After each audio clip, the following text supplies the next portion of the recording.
I just want to make sure it's right.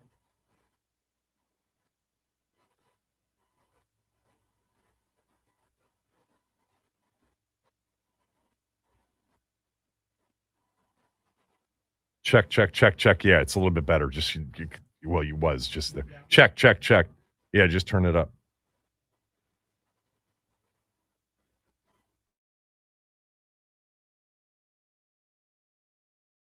Third and 6. May pumped in trouble. He's hit, the ball comes free, and the bounce is recovered by New England. Check. Let Adam cook. Love away. Love him. I mean, our guy's playing chess, Max. Everybody else is playing checkers. Isn't that what our fan base is saying after That's what I've heard. Good morning, everybody. Yeah, we got a little, acclamation here in studio. That was from his 3-sack, 2 forced fumble playoff game in Foxborough against the Patriots on Wild Card weekend. It was a dominant performance by Odafe Owe. One of several moves yesterday, which included the announcement of a contract extension for Laramie Tunsil. Marcus Mariota's back on a 1-year deal for $7 million. AP signed a former Washington football team player, Washington Redskin. Was he ever a Washington Commander, Tim Settle Jr.? Maybe. I think so. They signed him. Amik Robertson as well. They missed on a few massive swings. Alec Pierce, Tyler Linderbaum, Jalen Phillips. I sensed that just a few of you, actually many of you, were not impressed with day one. I mean, I got to read some of these tweets, emails from very early in that first hour. All right, from Raise Hale. Raise Hale wrote, "This S is so embarrassing. Wasted Jaden's rookie contract. We'll be lucky if we don't end up 4th in the division." Thank you for that, Raise Hale. From Brian, Kevin, why aren't we doing anything today? This is wild. I, like so many other fans, have to be so disappointed today. What's the point of having all this cap space if we're not going to use it? This from Beige, who at least used some, worthy sarcasm to express his deep sadness over the first few minutes of free agency. Kevin, wow, Skins making such a big splash. Re-signed one of their own in Tunsil and some random corner, starting off with a bang. And then he wrote, as he got more serious and less sarcastic, "This is what happens when you spend on 1-year deals left and right. The first 2 years in office with no long-term plan. Another crap season on deck." I guess Beige forgot 2024 because that was just 2 seasons ago. That was not a crap season. I don't think it was. This was my favorite. It came from Dex. Dex wrote us at 12:18 p.m., 18 minutes after free agency began. "Kevin, can't tell you how much this team sucks. I'm on the verge of leaving this team permanently. I used to say it all the time, but hung around because people like you were so enamored with Adam Peters.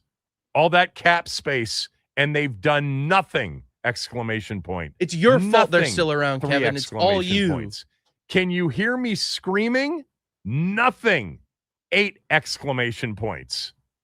They seem to be okay running it back with the same players. Are you kidding me? Question mark, question mark, question mark. I guess they believe what you've been saying. 2025 was just a random bad injury year. Good luck talking about this team next year. I'm out. I mean, guys, have you heard of Xanax? It works. Trust me. Maybe, next year, about 2 hours before it starts, take some, and it'll just calm you down. Or maybe whiskey. That would be a good call as well. So I think we did a disservice yesterday, Max. Did we? Because we built up the 12 noon start so, hyped. A little. For an hour. An hour. We hyped it up. And so much that 5 minutes in, with no Washington news, many were disappointed. They wanted the immediate, good feel, that dopamine hit. Instead, they went back to a second hash brownie. It's like, what's that movie? Hall Pass with, oh God, who was in that movie? Christina Applegate was in that movie. Pam from The Office was in that movie. Owen Wilson was in that movie. Sudeikis was in that movie.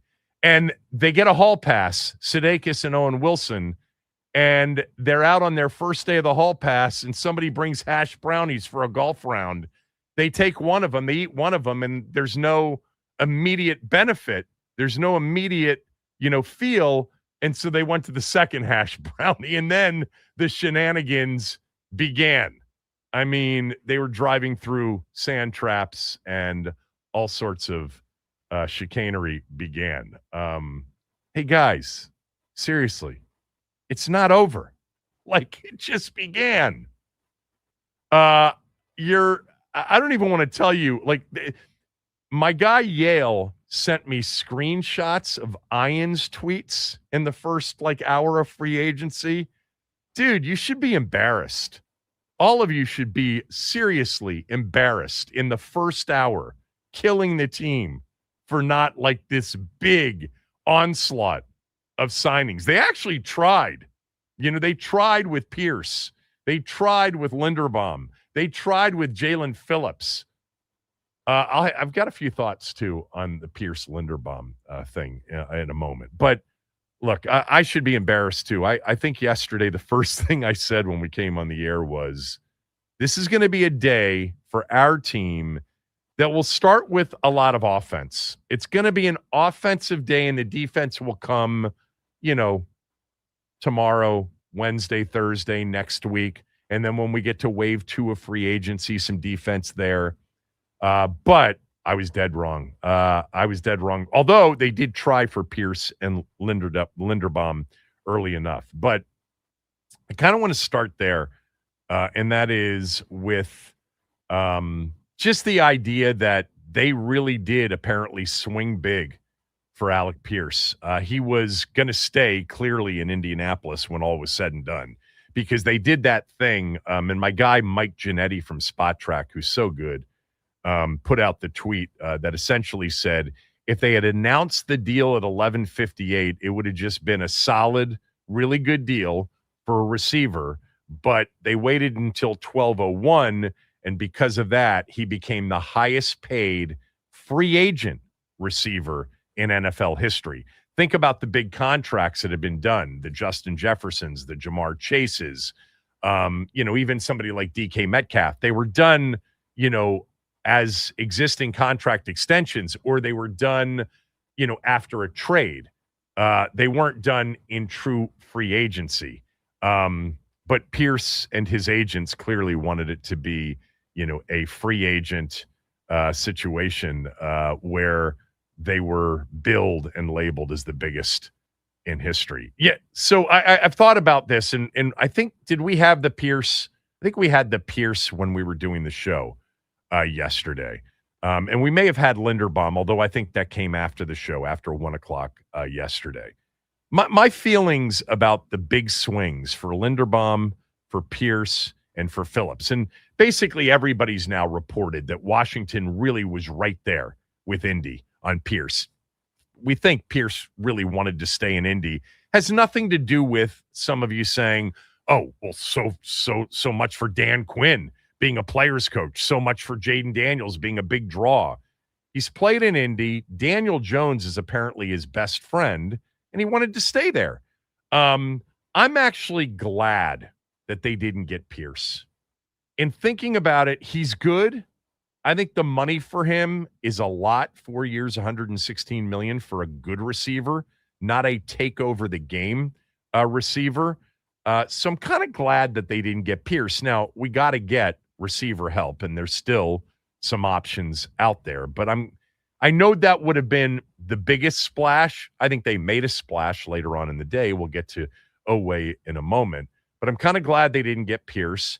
I actually think and I started to think this after the signing. I was like, wow, that's a lot of money for a center, Tyler Linderbaum. Not only is it a lot of money, it was 3 years, 81 million.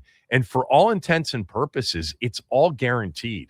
Like it's all essentially 54 million at 27 a year is guaranteed. It's actually more than that, 60 something's guaranteed. But the last year of his contract, which is salary, is year 2. So he's going to get that. It's not like they're going to cut him loose after 1 year. So for all intents and purposes, he got a deal that is unique still in the NFL. 3 years, 81 million, pretty much all guaranteed. But I think I would have paid him now in hindsight, because investing in that position, and it's the biggest deal in history. Let's just say Washington was at, 24 a year, 72 million instead of 81 million over 3 years. I would have gone the extra 3 if it would have made the difference, if he would have played in Washington with Jaden Daniels versus Fernando Mendoza, which, by the way, that's part of the benefit. Young quarterback and then a center, investing in the trenches, investing in the center position, which, by the way, did very well yesterday in free agency. The Raiders are giving their young quarterback to be, we believe, Fernando Mendoza, stability, wisdom, talent, and productivity at a very important position on the field for a young quarterback. I think the one thing they've done so far in this postseason that we have a chance to be super critical of before they start playing games is the Tyler Biadasz release, and then if they end up with Allegretti being the starting center. Like, I think that's the one thing. I think a lot of the defensive stuff, quite honestly, because of the Durante Jones system, we don't know a lot. And I think in some cases, the fit for Blau, we don't know everything, but I kind of feel like we have a better feel for that than we do for Durante Jones and what he'll do and what he sees as fits. Could be several players on the roster already under contract might be a fit. He might be having massive plans for Jordan McGee and Tyler Owens, for all we know. But I think the one thing right now, through not even 24 hours, 22 hours of free agency, the leading candidate for criticism for me, I can't speak from all of you because you guys buried Adam Peters, many of you did, in the first 11 minutes of free agency. And go ahead if that's how you want to be. I mean, I was getting texts from my friends that felt the same way. $100 million for who? Well, you weren't paying attention to free agency if you don't know who Odafe Owe was heading into it. I mean, he was anywhere from number 5 to number 18 in terms of the free agents available. Forget about just edge rushers. He was a very sought-after free agent target. But I think the one thing that is the leading candidate right now for, I think, legitimate criticism by the time we get to camp is the center position. And I think they could have ended that if they had just maybe been more aggressive and said, you know what, at the end of the day, an extra $3 million or $3.5 million per year to top the Raiders offer to get one of the best centers in the game, a guy who is at an age in which he's going to be able to grow not only through this contract, but probably through a follow-up contract with our quarterback to solidify that position, to answer what we did last week, which is move on from Tyler Biadasz because we didn't think he was worth the money. This guy is stability. He is, wise beyond his years, and he's very talented. That's the one I think, sitting there last night and kind of evaluating in my own mind the first day, that's the one I think I would have done and I would have been the most aggressive on. Not Pierce and not Jalen Phillips, quite honestly. Max, what I thought about him going in. I love the player, but he just hasn't been available enough. You're very high on him coming into this year, and he got quite a deal. He got a deal, but I didn't want our team to sign Phillips because of his injury history. I thought it would be too much money, and it is at for 120. You're talking about 30 a year, $5 million more than Owe for a player that hasn't always been there. Now, as far as who they did get, look, I liked Oweh coming into this. I said that I'd love Juwan Jennings, Rico Dowdle, Chigakonkwe offensively. Like, that makes sense. And then if they want to do something else at receiver, a Wan'Dale Robinson, wouldn't mind that. Defensively, if they're not going to be in the Trey Hendrickson market, I'd rather Oweh or Mafe. And Mafe got, less money, 3 for 60, 20 a year. Oweh got 4 for 100, 25 million a year. Remember, the Oweh deal came off of the Jalen Phillips deal, which was 30 million a year, 4 for 120. Some would say, well, Phillips is the better player. I think it's debatable, actually. I think Adofe Oweh is on the verge at 27 years old of becoming something. I do. If you've watched him play for the Chargers and for the Ravens, certainly in 2024, where he had 10 sacks and a lot of pressures, this is a freak athletically. He's fast. He's quick twitch. I had Vinny Serrato on the podcast yesterday. Vinny watched him in Baltimore and said, I love the player, but the one thing, he doesn't have the elite bend that the best and the elite pass rushers have. And I'll concede that I don't consider Oweh to be Garrett or TJ Watt or Micah Parsons, or even Hendrickson for that matter. But he's been very good. Now, the thing that concerns me, he was very good with Mike McDonald in Baltimore and then very good with Jesse Minter. He was not good without McDonald in Baltimore, and that's why they moved on from him. They were very disappointed with the first 5 games. The whole first 5 game start for the Ravens last year was disastrous. But this is a guy that generated the 6th highest pressure rate in the NFL from week 6 on after he got traded from the Chargers. This is a guy who had 7.5 sacks in 12 games.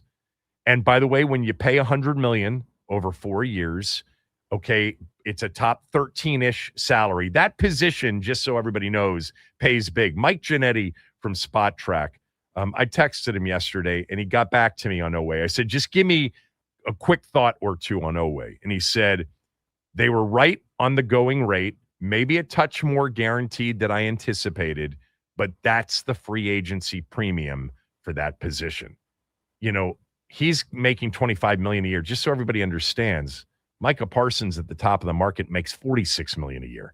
He's like 13th somewhere, and when all is said and done, it'll probably be more like 15th after free agency is done. This isn't, they didn't give him a top of the market edge pass rusher, edge defender contract. Get over yourself on the money. The money is for the position. The position is number 2 now to quarterback.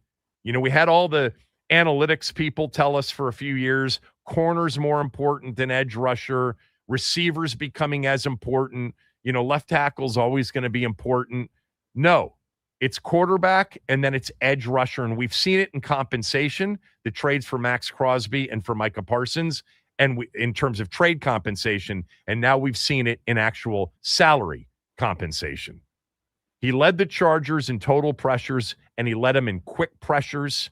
This is a guy that has legit talent, a high motor. He's got the build at 6'5", 250, long, angular. He runs and has a relentless motor. He's not Myles Garrett. He's not TJ Watt. I'm not taking him off the hook, though. For $100 million, $25 million a year, he's going to have to get you very high pressure rates and double-digit sacks every year. That's what he's going to have to give you, and I think they believe he can do that. At 27 years old, the best is ahead of him. I loved the Oweh signing. I did, and I think the actual deal itself is fine. Now, Amik Robertson, that's the one that is TBD for me. I've been reading a lot about how the people around him in Detroit loved him. Dan Campbell loved him. Apparently, another tough competitor. He broke his arm in the playoff game in the first quarter against our team, 45-31. You may remember that. I know that it was 6 years ago, when they won the divisional round playoff game on the road against a 1 seed to advance to the NFC Championship game. Shortly thereafter, when it happened 9 years ago, everybody thought Adam Peters was the best general manager in the league, and that Dan Quinn was a pretty good coach. No, it only happened basically 13 months ago. So he broke his arm in that playoff game. And he's very small. Like, he's 5'9", 184 pounds. Very tough, very competitive, and was on a bad team last year with injured safeties, with, just a bad situation defensively in the back, in the back four in particular. He didn't grade well in any of the advanced. PFF had him ranked, what was it? I wrote it down here. I think it was 107th out of 115 corners in 2025. He did not have a good 2025 in terms of how he was evaluated from advanced numbers. 17 regular season games, though, for the last 4 years. So availability appears to be a very high on his list ability. He was drafted in the 4th round of the 2020 draft out of Louisiana Tech. I think at that size, this is a sign that they think Sanders-Still's an outside corner. Although he's played both. He played 34% of his snaps last year in the slot. So the versatility is something that, we know every coach likes, but Durante Jones really likes. We'll see on him. Not blown away like most of you on Amik Robertson, but just like a lot of these things, it's sometimes that guy that ends up being the guy, man, they actually got it right on him. We won't know until they start playing games. Tim Settle Jr., I immediately thought nose tackle. I was told, not so fast on that, but we'll see how they, line up in a base 3-4 if that ends up being their base defense. But Tim Settle, at 6'3", 325, been in the league now. He's 28 years old. Remember, when we drafted him in 2018 out of Virginia Tech, he was 19 years old. But he's had some good seasons, played on some good teams, Buffalo, Houston here recently. And then I think re-signing Marcus Mariota at $1 million less than last year is a big deal. I think that was very important. Look, when Cliff parted ways with the team, it was even money that he was going to follow Cliff if Cliff got a head coaching job or if Cliff got a play calling offensive coordinator job. He didn't, though. He ended up in L.A. with Sean. Sean calls the plays. Marcus Mariota stays here. I think that's huge. And they got him for $1 million less than they paid him last year. Not that I would have cared had they paid him $1 million more, but I think it speaks to all of these quarterbacks that are out there and available, including, some quarterbacks who their previous teams are paying them, Kyler Murray, Tua Tagovailoa, Kirk Cousins to a certain degree. The flood of quarterbacks that are out there probably did not help Marcus Mariota. Now, there is still a lot to do, and a lot has happened overnight, not necessarily with our team as of yet. John Keim's going to jump on with me next. We'll get what he thinks is coming next, revisit yesterday for sure, and talk about their own free agents who haven't necessarily, at this point, Max, you'll update me as the morning goes on, but Chris Paul hasn't signed anywhere. Deebo Samuel hasn't signed anywhere. Bobby Wagner's still here. But I think other than Chris Paul, a lot of these guys were going to be waived to a free agency anyway. But Keim will join us next. Mitch Tischler will be on the show today at 12. And Bruce Feldman, one of my favorites, just one of the best when it comes to college football and the draft. We'll, take a look ahead to the NFL draft with Bruce. Kevin Sheehan Show, the Team 980, the team980.com. Don't forget, you can watch the show on our Team 980 YouTube channel. Hit the subscribe button and hit the like button when you get there.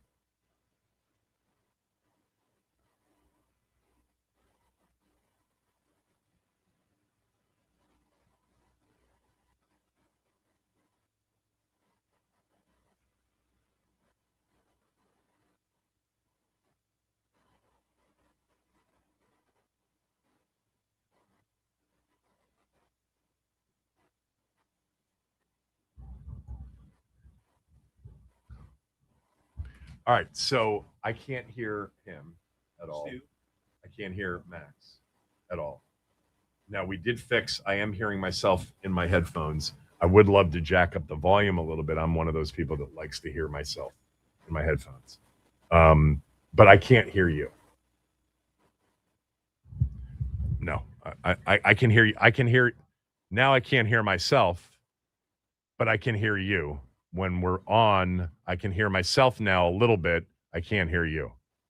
Don't worry about it. But we're going to need to hear you if news breaks.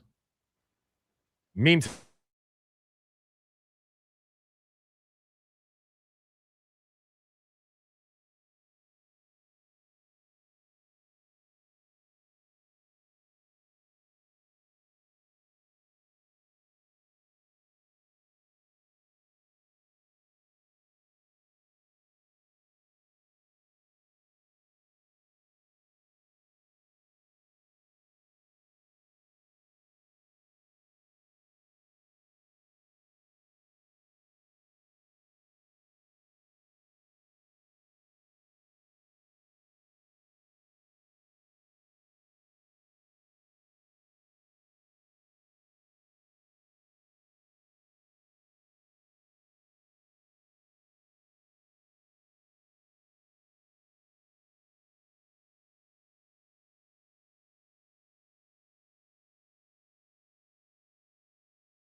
Be able to hear him.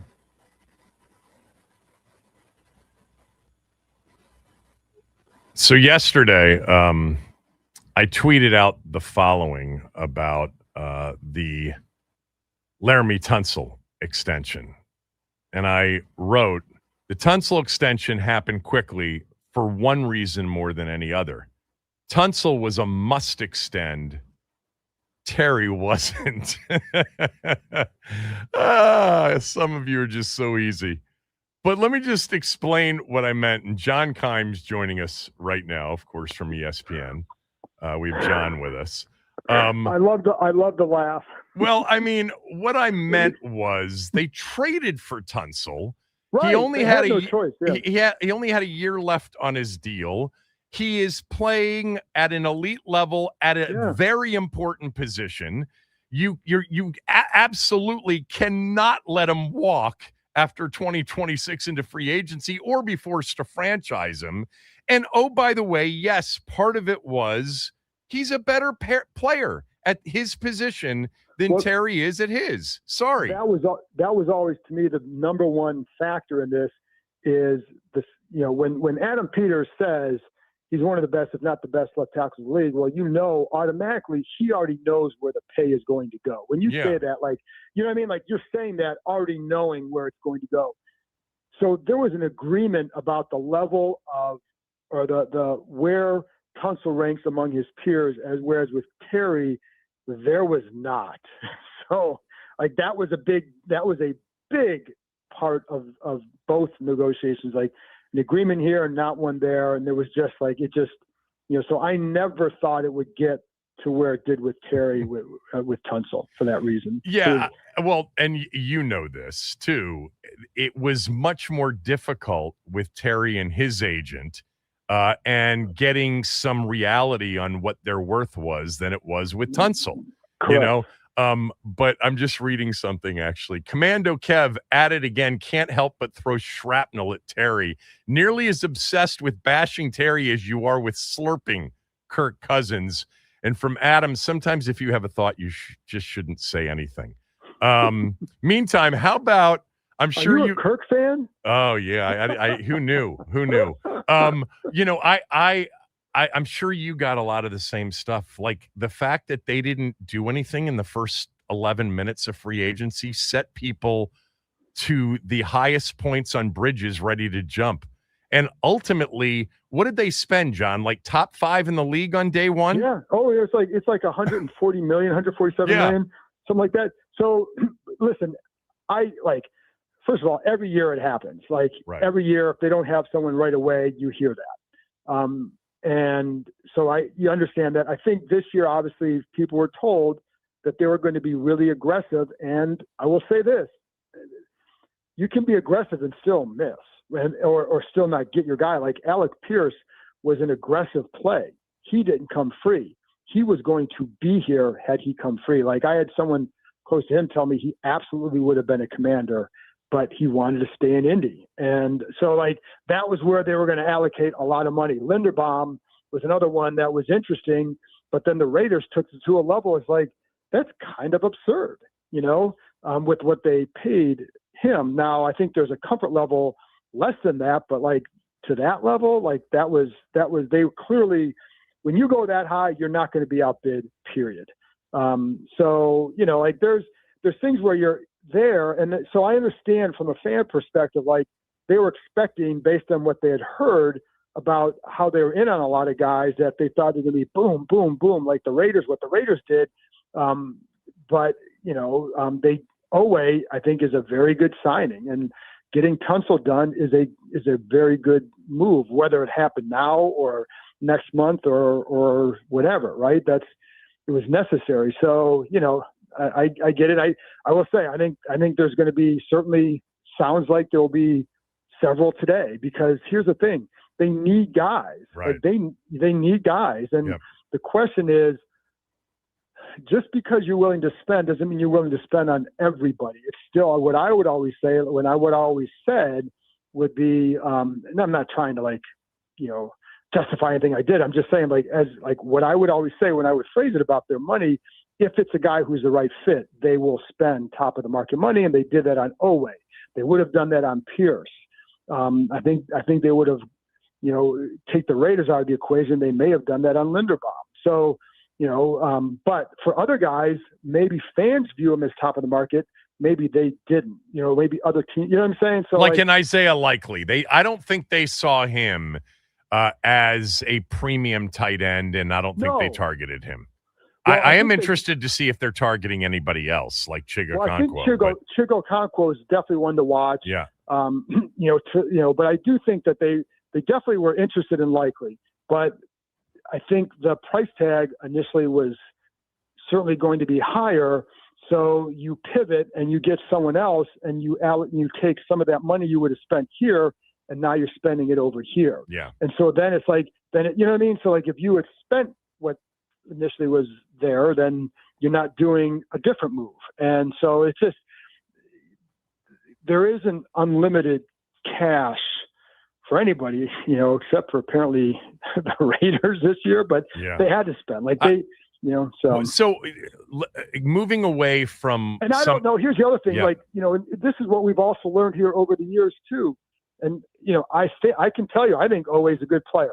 Now, will he have a great time here? I don't know, because we don't know. Like, things happen. Like, I think Jalen Phillips, is he worth what he got in Carolina? Like, is that, you know, like, I don't know. I know these guys liked him, but you don't know how these play out. We have seen here in the past that just giving big money, it gets headlines, but you need to get the wins. Like, that's the key, right? So, you know, and I'm not saying anything other than we've seen it here in the past where it hasn't worked out, but that oftentimes was about fit more than it was just like, oh, a big money guy. You know what I mean? So it's I don't know if I felt this way in the moment yesterday. All of this happened, after the show, but I actually am thinking about Pierce. I'm kind of glad they didn't get Pierce. I like Pierce.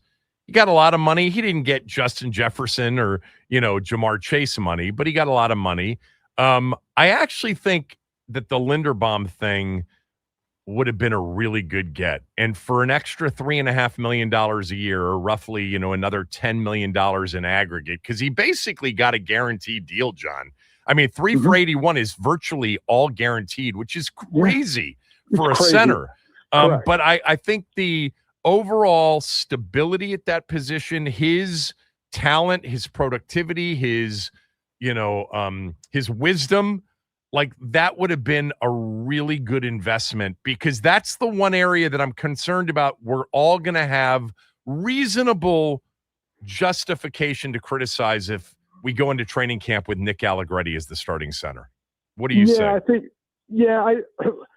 I still say, unless that center is named Shaq, I'm not sure I'm spending $27 million on that. Do you know what I mean? What do you think they were willing to spend? This is where I mean. I think if you go the low 20s, I think. Yeah. Somewhere in there, like, is he a, where does he stack in the pantheon of centers in the league? And, I know that free agency isn't always about that. It's about the market and who's there, et cetera. And it certainly feels like teams were kind of desperate for centers this year. Yeah. And I know, Biadasz gets released, and, what I know is anytime a guy like that is released, teams know, and you have him on the market for a little bit, and there's no trade, so you cut him. And then I think some people were surprised by what the Chargers actually paid him, because they probably could have gotten a better deal if they had just traded for him. So, but that said, like with Linderbaum, like, he's a very good center. He would have definitely helped them. And you could have created this line that's like, this is like with Tunsil and Cosme and Connolly and Linderbaum, like, when you plug in whoever at left guard, like, you're in a really good spot. So, but is what I think the thing I would always ask is, like, what's the difference between, if you get him versus, I don't know what the plan is going to be. I don't know what's going to end up happening at center. Like, I could still see them bringing someone else in, whether for competition, whether maybe through the draft or whatever, to see, because, like, you're right, it's going to be a focal point until we know that. If you spend that much on a center, where are you not then spending to help? So that's the only thing I would say. Like, I wouldn't have gone. Like, I also think when the Raiders spend like that, they're not losing out. They're not, you know what I mean? Like, they're going to win any spending battle if you're willing to go. Like, Creed Humphrey was getting 18 per year. Yeah, he's probably the best center. Like, they obliterated that one. They crushed it. But I don't like. Yeah. But would he have been a help here? Absolutely. Yeah, 1,000%. He would have helped. And I know, like, when you watch him, there are sometimes, like, maybe sometimes against some bigger nose tackles, there was some struggles in pass pro. But he'd be very good overall, and I think in the run game, he would have been very good. So it would have been a very good signing for sure. I would not have gone to 27. And I also am not convinced that if they get to 27, that the Raiders don't go to 28. Right. And that could be the case. It could have been the Raiders were going to basically top anything. But let's go back to Oweh for a moment. Do you think that Phillips was higher on their list than Oweh? Like, that's who they wanted, and then once Phillips did the 4-year, $120 million, 80 guaranteed with Carolina, they then turned to Oweh or not? What's your understanding about how that played out? They were definitely in on Phillips. So whether it was him or, I don't know. I can't say for sure, but I know that how much they liked Oweh. And when you saw that by the contract, I mean, I don't have to tell you that. They signed him to a big deal. Yeah. But he was, I think there were 3 guys that they would have viewed as, like, get one of these guys. And it would have been Phillips, Oweh, and Trey Hendrickson. Those 3. They got one of them. So how they ranked them, I don't know for sure. But, like, that, Phillips certainly went higher than what they would have desired for sure. And I think, that's why Carolina got him. So, more power to him. Yeah, he's a good player. He's a very good player. Like, I think if you get any of those guys, you're in a really good spot. And they got one of them. But Phillips would have been really good too. Yeah, I actually like Owe, and I don't mind the contract. Yeah. Like, when you look at the contract, it just is the going rate for Correct. this position now. And he's still, an average annual, it's still like, somewhere between 13th and 15th, I think, when we shake out. Yeah, he's a good player. He is a good player. I like him. Me too. Watching him, the pressure percentages and all that, those metrics are all really good for him, even when he wasn't getting the sacks.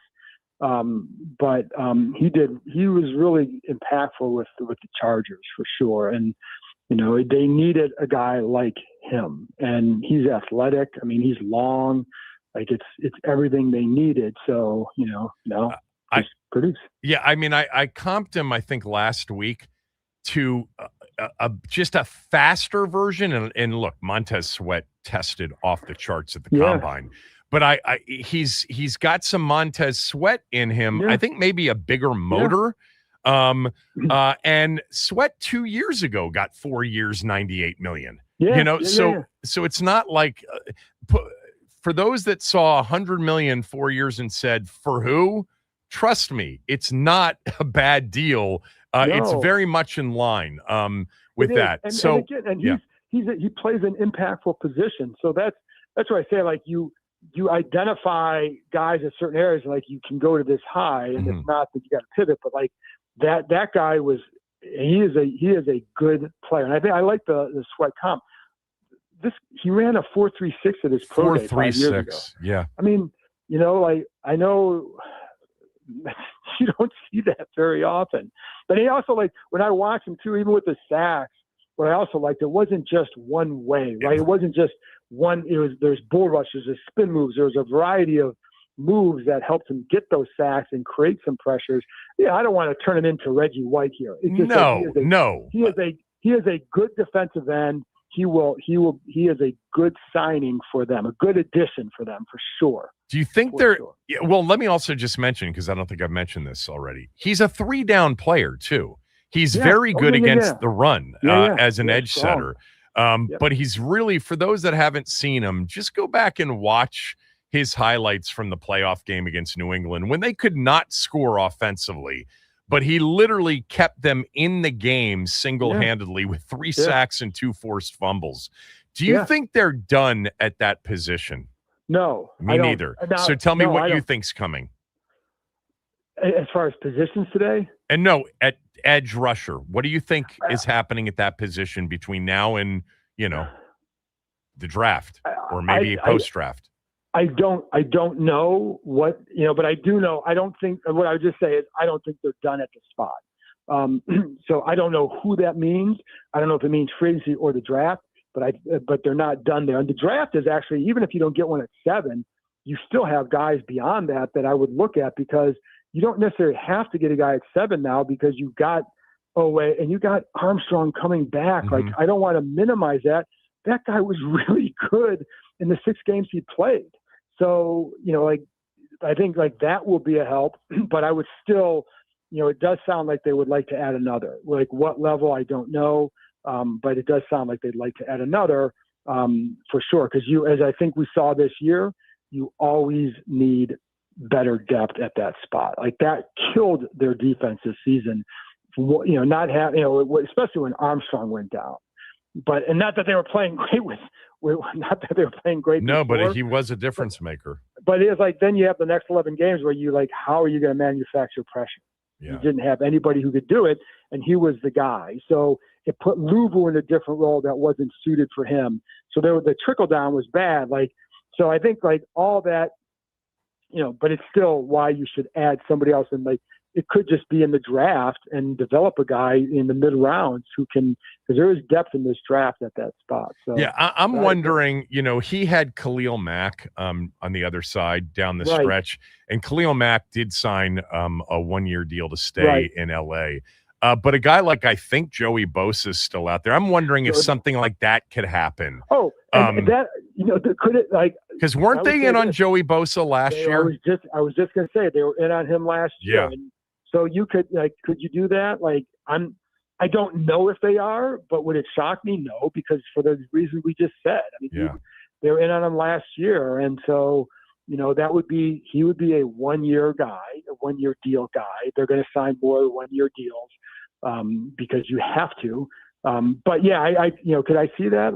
It wouldn't shock me because again, they liked him last year, and so he can still play. So you need a guy like that too. Like you don't have to do anything other than come off the bench and rush the passer. That's it.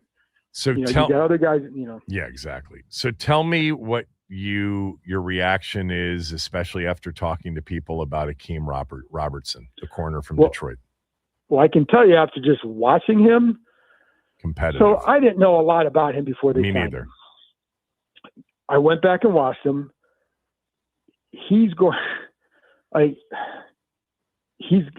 to hear the phrase, he's got a lot of dog in him. You're going to hear that a lot this year because that's what he adds. I checked on, we have next gen stats, right? So I go on, check on next gen stats, and they have a stat about him going up against Devontae Smith on 15 routes and how there were only 3 targets, 2 passes defensed, no catches. So I went okay, let's watch the Eagles game. He is a tough, feisty corner, and he has really good short area quickness. I texted with Ryan Clark tweeted something about him, so I texted with Ryan what did you like about him? Texted with Matt Bowen, and they all mentioned those skills and just the fight that he has in him. I think people will like him more once they see him versus don't look at grades and all that. You know what I mean? I think because at his size, do we just think? I mean, I think a lot of fans thought this. I thought this. Okay, they want Sanders still on the outside, and this guy's going to play a lot more in the slot. He played, I think, about a third of his snaps last year in the slot, so he can play outside. But how do you see that working out? Is he their third corner? That's how I see it. I think that will be who is there. Both he and Samuel can play inside and outside. Yeah. And Amos can. Yeah. And I would say this, I still think you need more length at that position. Mm-hmm. You have 2 of your top 3 corners are 5'9". But I will say, I love is he an elite corner? No, but I think he's an elite competitor, right? And that's a good thing. Now you still need more size. Is he a Pro Bowl corner? I'm not going to tell you that either. They didn't sign him at that level, right? It's not that, but there's a toughness to him that I think that group will benefit from. Much but who plays inside? I talked to Quinn at the Combine, and he likes Sanders still more outside, but they can both play inside and out. And I think in Durante Jones' system, where he really is really good at coming up with disguised coverages, I think having 2 corners who can do both can be a benefit to you, right? So I think that's important. But that's how I would see it. He would be Robertson be more inside and Mikey more outside, at least as we sit here today. But I don't know what you thought about him. I know someone else said, hey, it was a down year for him. But, the previous year was really good. And there was something where I think against Justin Jefferson in the January game last year against Detroit, where he did a really good job against him. So, and he's covering guys that maybe he shouldn't be covering just because of injuries to others or whatever. But he doesn't back down from that. Now, whether or not he's an all-pro Pro Bowl, I'm not going to sit here and say that, but I do like the competitiveness that he has in him. For sure. There's never bad to have guys who have some fire in them. Well, there's definitely more to come on that position. They only have 3 players under contract right now. You have to get more size there. They've talked a lot about length and all that at any position, right? And on defense, they don't have a lot of that on in the secondary. You need more of that for sure. So, I don't know what I think these are your top 3 corners right now for sure. I still they have to add more for certain. Is Tim Settle the nose tackle in their base 3-4 if that's what their base is? I don't know that. That's not what I've heard. I heard more just rotational stuff but I don't, Payne. I know the belief was that Payne can do that too. So, Will he be excited about doing it? I don't know. It's funny because it is funny with Payne because, like, you know, you hear him, he can play nose, and then they'll bring someone else in who can play nose. And it frees him up to do this. Right. And then they bring him back. Yeah, he can play nose. So, you know, I don't know how much he'll like it, but, you know, you'll have to do it. But I think Settle gives them somebody, a good, quick penetrator, and you need that. But it also strengthens that, you know, when you go to your even fronts and you have more to choose from with he and Newton and Payne and Kinlaw. I think, like, in some pass rush sets, you can get Payne and Settle out there, and they're both quicker than, you know, like that would be probably one of your better ones with Owe and, you know, whomever else.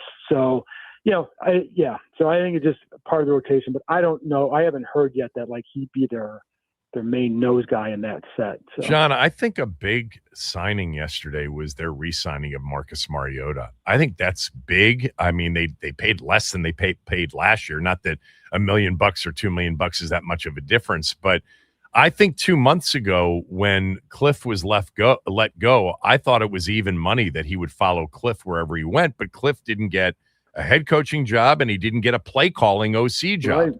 Right. And that benefited this team because you really, in this market, given now, I don't know if I think he was perfect for Kingsbury's sort of offense. I think he'll be fine in this one. But don't you think they're thrilled that he's back? Oh yeah. I mean, he's been great for Jaden too, and huge. You know, very respected in the locker room. Yeah. Very humble guy. You know, like, so yeah. No, I thought it was the thing that he has always looked for, even last year and this year, is like, is there somewhere you can go to compete for a starting job? And the same thing was true this year. Like, if short of that happening, then he was coming back. And I agree. I'm with you. Like, once Kingsbury left, and if he had gotten an OC job somewhere, like, well, it's clear you're going to probably, depending on who the quarterback is, probably bring in Mariota to at least help with that, for sure. What I don't know is if he automatically would have followed Kingsbury out the door in that setting, like, because he does like it here. I know that. But again, like, you know, I also know how much he liked playing in Kingsbury's system, and he felt like it was really good for him as a quarterback. Yeah. So, you know, like that. Yeah. I had the same. I went through the same thought process as you. All right. Minute left here. So what's next? I definitely try and get a receiver. I think linebackers on that list. I don't know about running back. I'm not sure there's anything that's out there that Rico Dowdle is off the market, and I thought there may have been some interest in him. I thought there'd be some interest there, but, you know, I think now you're going to just have to wait and see. And then, you know, if you don't have one in the draft and Jeremiah Love falls to you, then maybe that becomes your guy. I don't know. But yeah, I think, you know, receiver, linebacker, tight end, and then edge. So those would be the ones that I'd be watching. But, you know, I don't want to sit here and say I expect a busy day, but I could see one. But I don't want people to then get the pitchforks out if they don't sign 15 guys a day. Yeah. But like I said, I don't blame them. Like, I get it. They want a winner. I get it. Like, well, I sat here and built up 12 o'clock yesterday as, like, yeah, you know, we all did. Yeah, I mean, I get it. Max played "Get Your Engines" started and get ready, and so out that GIF. So we you know, we probably, it's just not the way it works. Although there were teams that were active, but people, Washington, and you tweeted this out, I think third or fourth most money spent on day one. They were super active. They took big swings. They didn't hit on all of them. And the reason for that is, believe it or not, the player has a choice in this matter too. You know, so Pierce and Linderbaum and others, they get a choice in this as well. Listen, likely wanted to come here. Yeah. And you just, like, they weren't going to a certain amount. Yeah. And it was also like, when you hear this is the price, then you pivot. And then if the price comes down, maybe it's too late. Right. So I don't know. Do you think that could happen with Chris Paul? Last question. For sure. Absolutely. Yeah. Absolutely. That, I think I would say this. Maybe there was an overestimation of the market for him because he hasn't agreed to anything. So Could I see him back at this point? Like, it would not shock me at all, because, like, what is the market for him? We haven't heard. And maybe it was, I think, same agent is likely. Maybe there was just an overshooting of it. I don't know. But could I see him back like on some sort of 1 year thing or something like that? At this point, yeah, because until he signed, that either it just tells me that maybe the market hasn't developed for him like they thought it would or hoped it would. He'd be good to come back. Thank you for doing this. Thanks, Enjoy buddy. the day. I'll talk to you later. At All John_Keim, everybody knows, and he's got a podcast too. But follow John all day long. Appreciate it. Talk to you later. Up next, well, we're going to do more of this, but let's open up phone lines. 301-230-0980, 301-230-0980. Simple question. Your overall thoughts on day one and what you want to see happen here, day two and beyond. Kevin Sheehan Show, the Team 980 and the team980.com.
From Creed, grade the day, Sheehan. No, I'm not going to do that. I mean, you can't do that until it's all over. Let's let free agency play out. Let's get to the end. And even though it's ridiculous to do it then because we don't know really what fits and how they see it, the real, truth comes after games are played, and probably a lot of them. But no, I'm not going to grade day one. They were very aggressive. That's obvious, even though many of you in the first 6 minutes thought that it was going to be an absolute tragic day. But they went and swung big for Pierce. They swung big for Linderbaum. They apparently were in on Jalen Phillips. They gave Oweh one of the biggest deals. He was a top 10 free agent across the board consensus in this free agent class. He was number 3, I guess, on the edge rusher list behind Hendrickson, Phillips, and then it's Oweh, Mafe, a few others. But Oweh, some people thought was the second best behind Hendrickson, third best, fourth best, worst case. So they were aggressive, clearly, in terms of their intent. They ended up with the fourth most amount of money spent on day one. I just don't have a great feel for Robertson. I don't have a great feel for Settle, but a lot of that is just because we don't know enough about the Durante Jones system and how they see them. Now, I'm more bullish on Robertson than I was at the beginning because I didn't know that much about him. And he does kind of fit that, as Keim said, he's got a lot of dog in him. He's got a lot of, compete and fight. He's feisty at 5'8", 5'9", 184 pounds. I would imagine, look, they only have 3 corners under contract right now. Amos, Sanderstill, and now Robertson are going to be their only 3 corners. You got another 3 corners left to add, so let's see what happens. Would I have preferred somebody like Jamel Dean? I like the player, but, and it wasn't that much more money. But again, it's not all about who you want. You don't get to pick everybody you want because the player has a say in this.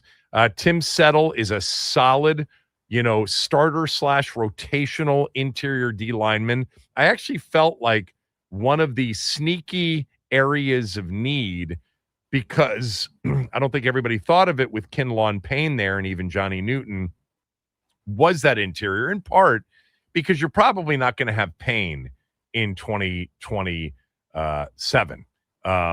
More likely than not, they've kept him because they had a need, because they'd love to get the comp pick back for him if it works out that way after he leaves in 27. And you've got a guy playing on a contract year, and that's when he's played his best. But yeah, grading the day is tough. Sharing our thoughts on the day is easy. And that's what I want from you at 301-230-0980, 301-230-0980. Phone lines are open. Let's start with our guy, Aveen. Aveen, go ahead. Hey, Kevin. So I'm not trying to be reactionary. Things could look very different by the time the season starts. But I'm getting a little worried about the defense. I have this suspicion that we're going to be running it back more with more of the same players than we thought. You would think we would be adding more different starters, but, you just look at the board now and, whatever, you don't know what their board looks like the Athletics top 150 board as a point of reference, and 40 of the top 60 players are gone by now. But I'm just looking at positions. Like linebacker, you would think that linebacker is something they definitely need to address. And most of the guys you think are impact level starters are off the board now. I mean, there's Ellis from the Falcons and Chanel from the Chiefs. That's all. That's it. Yeah. You look at corners, and it's like you were just saying, yeah, they only have 3 corners. They need to add more. But so many corners were signed yesterday. The only guys I see as impact level starters are Woolen and Nishan Wright.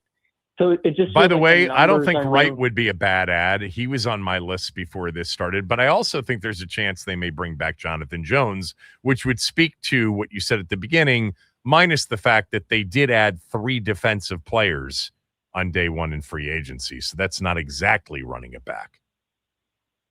Yeah, but I'm just thinking is the only like real change to the secondary we're making is just, adding Robertson. Is everybody else going to be a depth signing? Because, again, the numbers are dwindling. So maybe it looks different. Maybe we sign Wright and we sign another safety and things look different. But right now it's like, how many more players are left to sign, that can be game changers for your defense? How many impact level starters are you signing? Because I remember you saying after the season ended, we need to sign 4 to 5 level different players, different starters for next season. Yeah, so I don't know. Settled on that 3 to 4 range because 5's pretty unrealistic in one off season. But yeah, 4 to 5, and they certainly got a starter for one of their edge positions yesterday. And it's going to be interesting to see where Settle fits in. Keim didn't say obviously a nose tackle in their base 3-4, but I think it's a possibility. And then Robertson right now, I mean, he's your nickelback, right? So he's, on the field a lot, and is a quasi starter. But yeah, there's, it's one day. There's more to go. And to your point, it's not like there's a lot left. But I think, the other thing too is that, and I'm serious about this, it's not like some sort of defensive answer. I think when you have a new defensive coordinator coming in running a completely different scheme, I am guessing, a lot of the players that are under contract for your team are sometimes viewed differently in the context of the scheme you're going to be playing, like a Jordan McGee, like a Kane Medrano, like a Tyler Owens, like, maybe even a Johnny Newton, guys that didn't start. I mean, even a guy like Javonte John Baptiste, who's coming back after he got injured early in the year and he was in the rotation. Maybe they like him. Maybe they like Drake Jackson, and that's the reason that they re-signed him. Maybe they see a bigger role for Reeves, a starting role for Reeves. There's just a lot that we don't know. Plus, as you know, Aveen, defense is variable year to year. It changes, and sometimes the change is driven by a scheme change and a coordinator change. I think they need a lot more talent. And I think in Oweh, they got a player that can be a difference maker for sure. And they're getting Wise, and they'll get Armstrong back. I'd like to see another true pass rusher, but I love the fact that they've got 3 guys now in their edge rotation who are all 3-down players, Wise to a lesser extent. But they're all kind of 3-down players. Did we lose Aveen? Aveen, I never hang up on Aveen because I like him. Yeah. And he just kind of decides when the call's all over. Right, Mark and Largo, go. Hey, Kevin, let me ask you something. Who's the most important person on this franchise? Who's the most important person in the franchise? You. You are right now. I mean, you influence with your calls. My favorite line, by the way, you had a great line yesterday, and I thought about it all day. When you said it takes a big man to admit that he's wrong, and you are that big man. Yeah, it's a great line. Came right from The Office. You know what? That's good. Look, let me say this, man, and that's I'm gonna be a little subtle. Okay, I'm not gonna be as That's new for you. Sure. I'll believe it when I see it, Mark. Yeah. Be subtle. Surprise me. Look, Kevin, I think when you're in a situation that Adam Peters is in, where we don't have a lot of players, I think getting into a bidding war kind of hurts you because you're missing out on opportunities to get other spots that need to be filled. What do you mean? And tell me what you mean, getting into like he's only focused on the bidding war for Linderbaum and nothing else is happening? And Pierce, yeah, right. Right. All the focus was on that, and he missed out on all these other players because of it? Both of them, right, and that's fine. Oh. If you miss out on that, that's fine. But move on to your second tier of what you got to do because you got a lot of spots. Isn't that Oweh after Phillips? Well, I would say, we ain't talking about that. I'm talking about the offensive side of the ball. Oh, I'm sorry. I'm not being coachable on your show. Because the reality situation is, Jaden Daniels has no choice outside after this year, because you and I talked about this 2 weeks ago. We know. After this year, there's no more Terry. No more.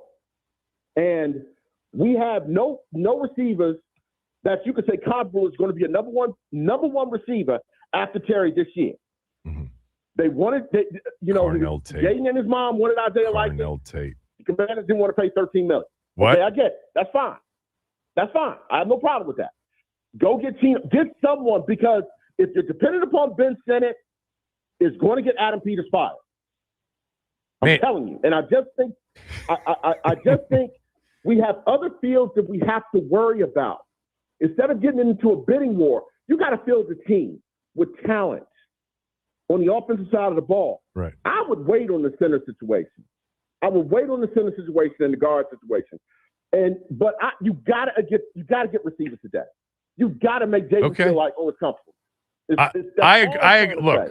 Honestly, first of all, let me just point out the fact that yesterday you thought it very much took a big man to admit that he was wrong and you were that big man, but you've come back the next day and now you're a bigger man for admitting yesterday when you admitted you were a big man for admitting you were wrong. You were actually wrong about that. You're a big man for admitting that you were wrong yesterday about what you said, because now you're killing Adam Peters again. But in all seriousness, I want receivers too. I would love to see Juwan Jennings. I think Brandon Ayuk is still a possibility. I think Carnell Tate still a possibility. I want another receiver or two also. I'm with you. Because you need a slot receiver. You need Calvin Austin's there. Mm-hmm. You need a slot receiver. Mm-hmm. I would have much preferred Wandale. I would have much preferred Wandale Robinson. Of course, I was a fan. Would have wanted Wandale. Yeah. But you can't get Wandale. Wouldn't you rather get Calvin Austin? I gotta go look. I gotta look at the list for slot. Let's see if we can land Juwan Jennings today. That would be a good get. So you like him better than Romeo Dobbs? No, I like both of them. If you tell me either one signs here today, I'm going to be happy. The thing about Juwan Jennings. Both of them sign? Well, how and why not? They've got the room. Now let me ask what would you call back and say tomorrow if they signed both of them? Hey, he's a god. Let me ask you this. Here's a better question for you. What? God. With the signing of Tim Settle, is there a chance that they could dangle Deron Payne to Jacksonville for BDJ, Brian Thomas Jr.? I know that's who you've wanted, and you've wanted Pitts and the whole thing. I don't know. Maybe. It's possible. I mean, you've wanted Brian Thomas Jr. They tried to trade him at the deadline in his second year in the NFL. I don't understand why that doesn't at least raise some level of suspicion for you. After a good rookie season, they wanted to move him at the trade deadline in his second year. Why would they want to do that? Huh? Would you rather have him or Brandon Ayuk? I think you'd rather have him than Brandon Ayuk.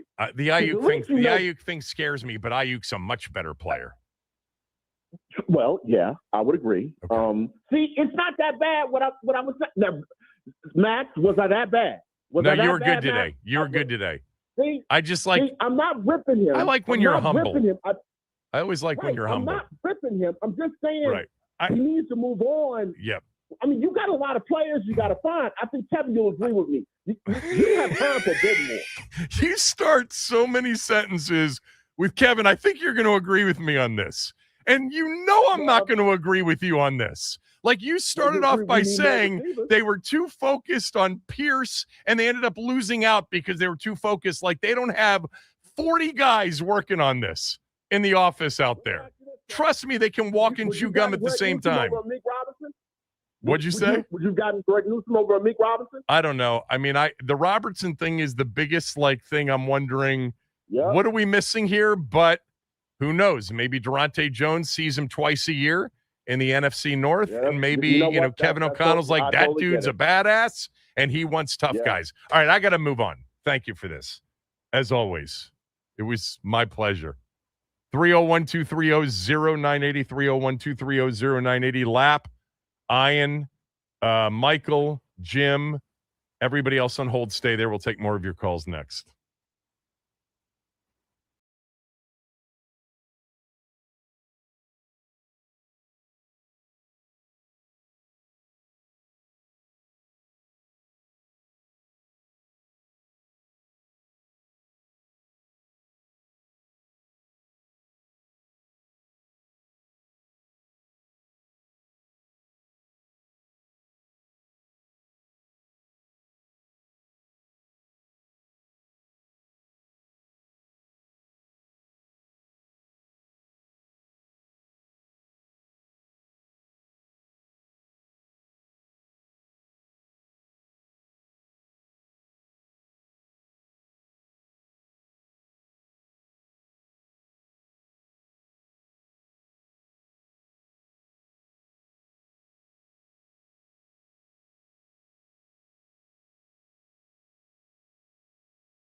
reaction to day one.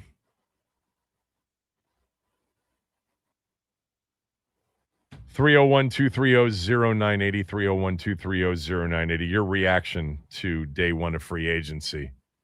I mean, again, like they got a lot of roster spots to fill, and this is a way to do it with all of their salary cap space.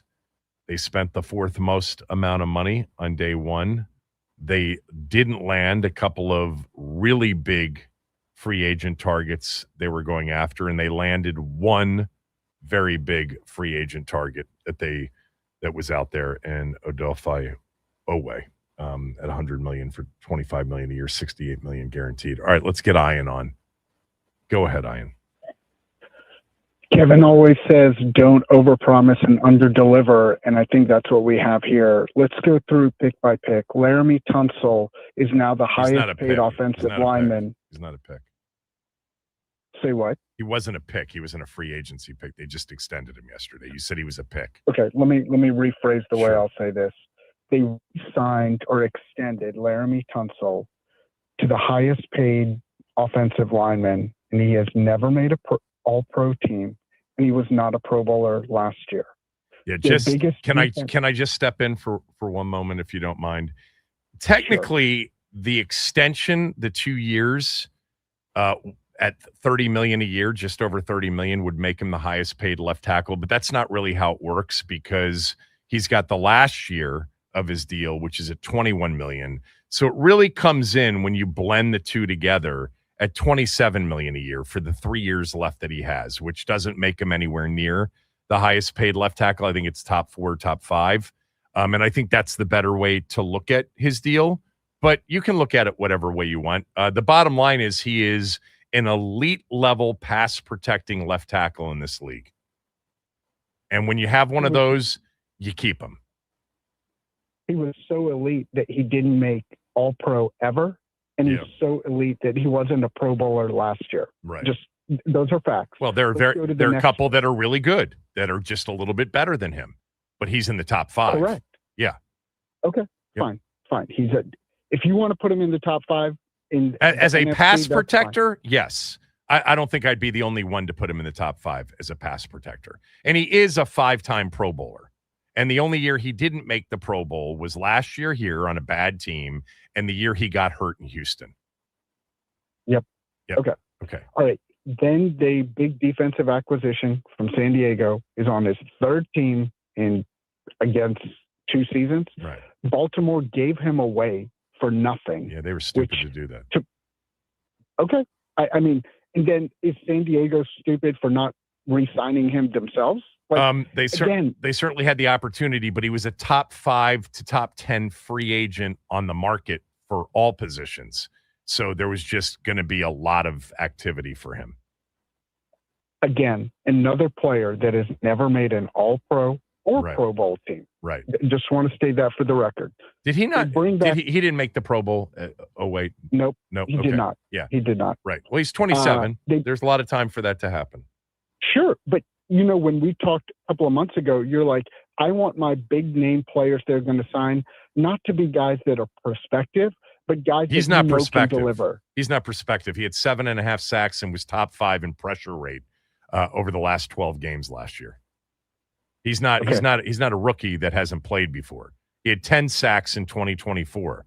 He had a bad start on a bad team early in the season in Baltimore. They decided to move on from him. I honestly don't know why. It seems a little bit curious. I'm not going to debate that, but Oweh's advanced numbers and even his traditional numbers are pretty good. This looks like a guy that they're getting, as he's entering his prime at a position that, by the way, grows old typically in a productive way. Agree with that. He's not Myles Garrett, though. If you think that I think they got Myles Garrett, I don't. But I really like the player. I like the player going in. Right. And obviously he's not Myles Garrett, Max Crosby, Trey Hendrickson, that level. And yes. You're right. He could become great. Luvu was never a Pro Bowler, came here and became a Pro Bowler and a second team All-Pro. He could be the same, but as of now, he's never done that. You bring back a Ron Rivera draft pick, which always sends alarm bells to me and Tim Settle. No, he wasn't. He was know not a Rivera draft pick. He was picked by the Gruden and Gribble, that group. They picked him. He was sure picked. about that? Yeah, he was picked in 2018. He was a 2018 unsettle. It certainly wasn't 2020. It was before 2020. I'll look it up. Okay, but I stand corrected. I stand corrected then. And then Robertson, I have no opinion. I've never heard of the guy. That's fine. I think the big thing, and you've heard a few callers and emailers and different people say, is the whole thought is, okay, if we chalk up 2025 to all injuries and 2026 is going to be new coordinators, new personnel, we need named playmakers that you feel not only can develop for the next 3 to 4 years, but at least have some cachet coming in. We can debate Owe if you want, that if he has enough cachet. I don't think so, but you might. That's fine. Well, look, But I mean, he was is, a consensus top 10 available free agent in this class. So we can leave it at that. By the way, Tim Settle drafted 2018 fifth round by our team. So that was not a Rivera. That was 2 years before Rivera. Yep. No, I stand corrected. I think the overarching point is, and we can take a 30,000-foot view on this, is when this offseason ended, there was conversations of Mike McDaniel, Brian Flores, trade for Max Crosby, get big name players that can really excite the fan base, the team, and kind of say, we're trying to win now, i.e. Baltimore making that move, or i.e. Kansas City saying I think you're mischaracterizing the offseason, that this is all about winning now. That somehow, and by the way, Max Crosby was not necessarily anything other than a pipe dream. Like that wasn't going to happen. And would you have given up 2 first-round picks? Would you have given up number 7 and then your 2027 first-round pick for Crosby? Yes. Yeah, I don't think I would have given up that much. And I love the player, but I would not have given up that much. My attitude is I'm trying to win as much as possible with Jaden Daniels on that rookie contract. Yep. So, yes, I am not worried about pick number 7. Last year's pick was Josh Connerly. Like, I feel like sometimes we... Right, an investment in Jaden. Yeah, that's a good point. They invested in Jaden with a first-round pick. I don't think any of us saw that coming. Right. But my point is, Josh Connerly, obviously it's too early to tell, but the point is, I think sometimes we fall in love with the theory of the pick over the proven player. And Max Crosby is a next level player. And that's why Baltimore made that move. Yep. So, but again, the point I'm trying to make is, I think, and I don't want to speak for many people, but at least for me, I expected a lot more from Harris, Peters, Quinn. We went through the grades conversation last Wait, week. hold on. Expected a lot more when? Yesterday?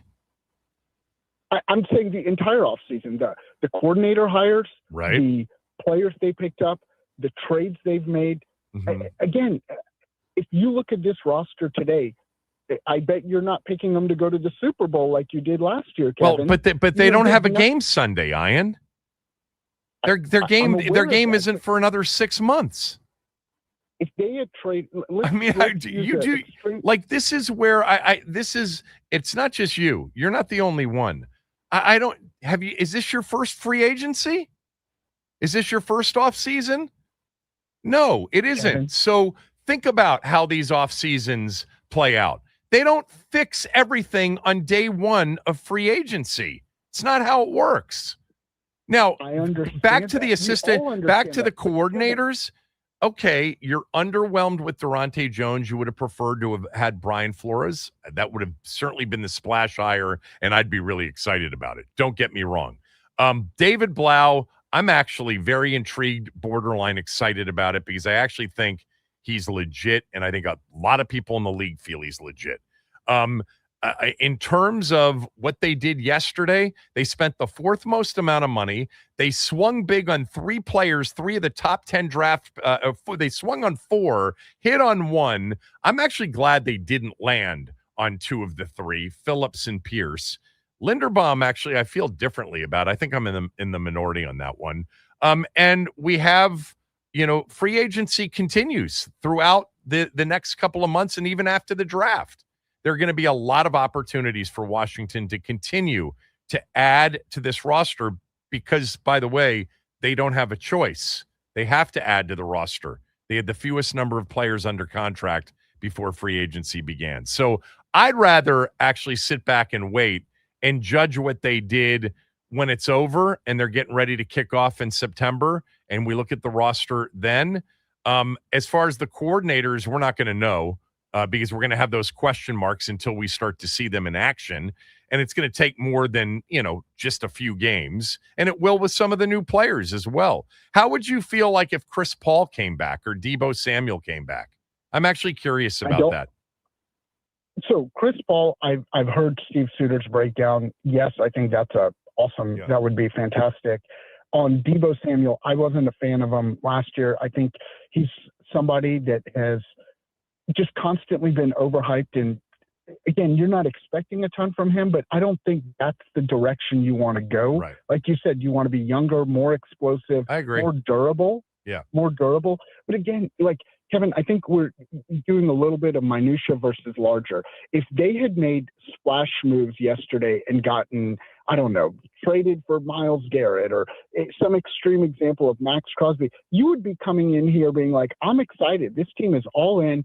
I'm super pumped about it. Let me just tell you something. I'm excited regardless because I am very hopeful, fingers crossed, that Jaden Daniels is going to play after his redshirt year. So I'm looking forward to the year after his redshirt year because I think that will be a massive difference. And I'm also very much looking forward to Blau. I'm a little let me tell you the number one disappointment. I got to let you go because I got to get to some of these other callers. My number one disappointment so far in free agency is that they didn't land on Tyler Algier or Rico Dowdle because I think Algier would have been perfect. I think Dowdle would have been good for what they're going to run. I think it would have been a difference maker offensively. But I also feel like their running back room, assuming they tend to Rodriguez, and I'm sure they're just waiting to see if they land anything. I mean, who knows? Maybe this is setting up for Jeremiah Love at number 7.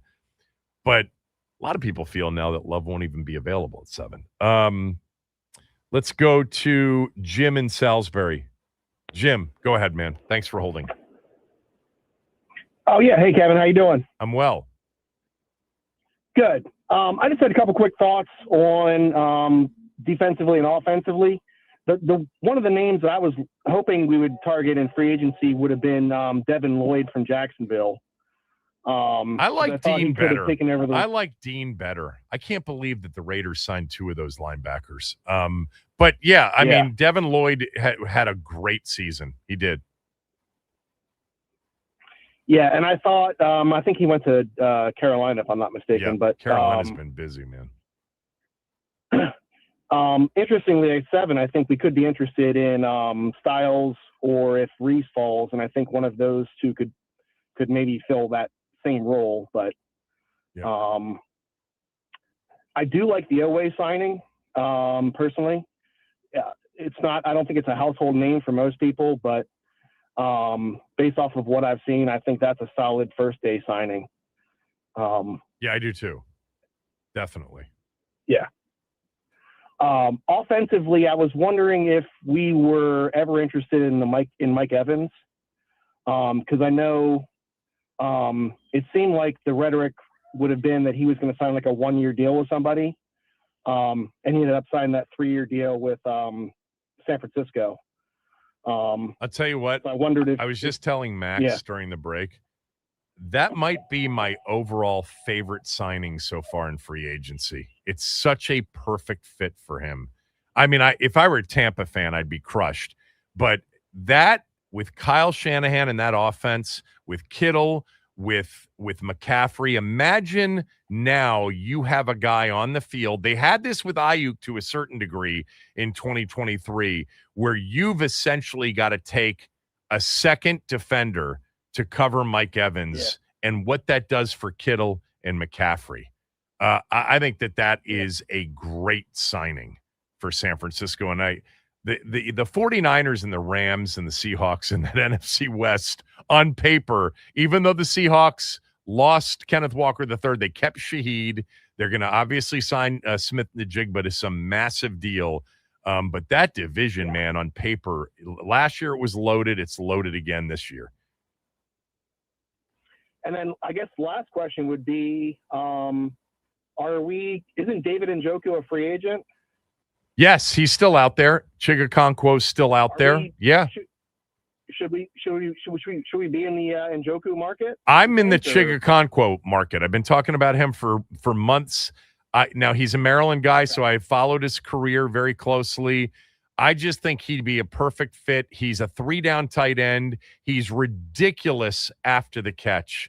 Think about what Vernon Davis used to be after the catch, because he's another Maryland player. Not necessarily the same size, but the same sort of, like, he's going to run people over with the ball in his hands. I like Okonkwo. I think he'd be a good fit for this offense as well. I think he'd be a great guy to catch those, check downs on bootlegs, those first level catches, after a run fake. I hope it's him, but Njoku's good too. He's a guy that has to stay healthy. Thanks for the call. Appreciate it. Let's go to Lap. Lap, go ahead. Hey, what's up, Kevin? What's up, Lap? Hey, Kevin, if you can rank the callers that get under your skin the most, it might be Paulie, Mark, and Lago. It's definitely Paulie wouldn't be on that list. It's a bar. Yeah, no, but Paulie would not be on the list. I love Paulie. Paulie is super sharp. I've always felt that way about him. I actually enjoy that. And the other stuff, it's not just getting under my skin. I just know the callers that get under the listeners' skin. And there are a few of those, but that's a good thing sometimes too. But go ahead. What do you got? Yeah. I like the pickup so far, and I'm like you. I've been saying Tate, man. I want Tate, Cornell Tate, so much. Like, I think we need a receiver. Hopefully he drops down to us. And I like Jennings. I'm open to Brandon Ayuk too. A lot of people probably want Debo back, but I really like Debo. I just think it's like some unfinished business with him, man. And I just think that, he really liked Jaden, and it's just unfortunate with last year. But I think he could have, come back, decent. Of course, I would have taken the Robinson kid that went to where did he go? He went to the Titans, right? Yeah. I would take him. And I wish we could have got Likely, man. But those other two tight ends you mentioned, I've definitely been open to them as well. But I guess we'll see, man. Just hopefully they can make some other moves, Kevin, for us to really help out. And one of the callers said, Jaden really needs, to solidify that offensive side with him, giving him all the help and the tools he needs, because that's our bread and butter. And what can't happen, we made the NFC championship game. Like, you cannot, at the very least, not win the first round or not make the playoffs. But we cannot not make the playoffs. We have to get in the playoffs, bro. Like, you can't get to the championship game and then not make the playoffs. Like, this year, it's we got to do it, Kevin. It's put up or shut up, man. And ain't no excuses. We need to have depth at every position, get quality players and pieces in here, and let's get this thing going, man. Because we looking at these guys a little differently, man. Just after that, and I'm gonna say this too, Kevin. Even with the way the season is, our defense was horrible. But Joe, you win 10, 11 games. You know what I'm saying? You in the postseason, and it was 5 to 6, 7 more games we could have won, even with the season that we had, because there was some games we were in. But a lot of people let's not go crazy. We lost 4 straight games by 21 or more. Look at the game. Look at the games. Okay. Falcons, Packers. You had Dallas twice. You had Philly twice. You had Miami. Hold on. You had Denver. We got absolutely trounced by we got trounced by the Packers. We couldn't get off the field against the Falcons. And then we lost 4 straight games by 21 or more.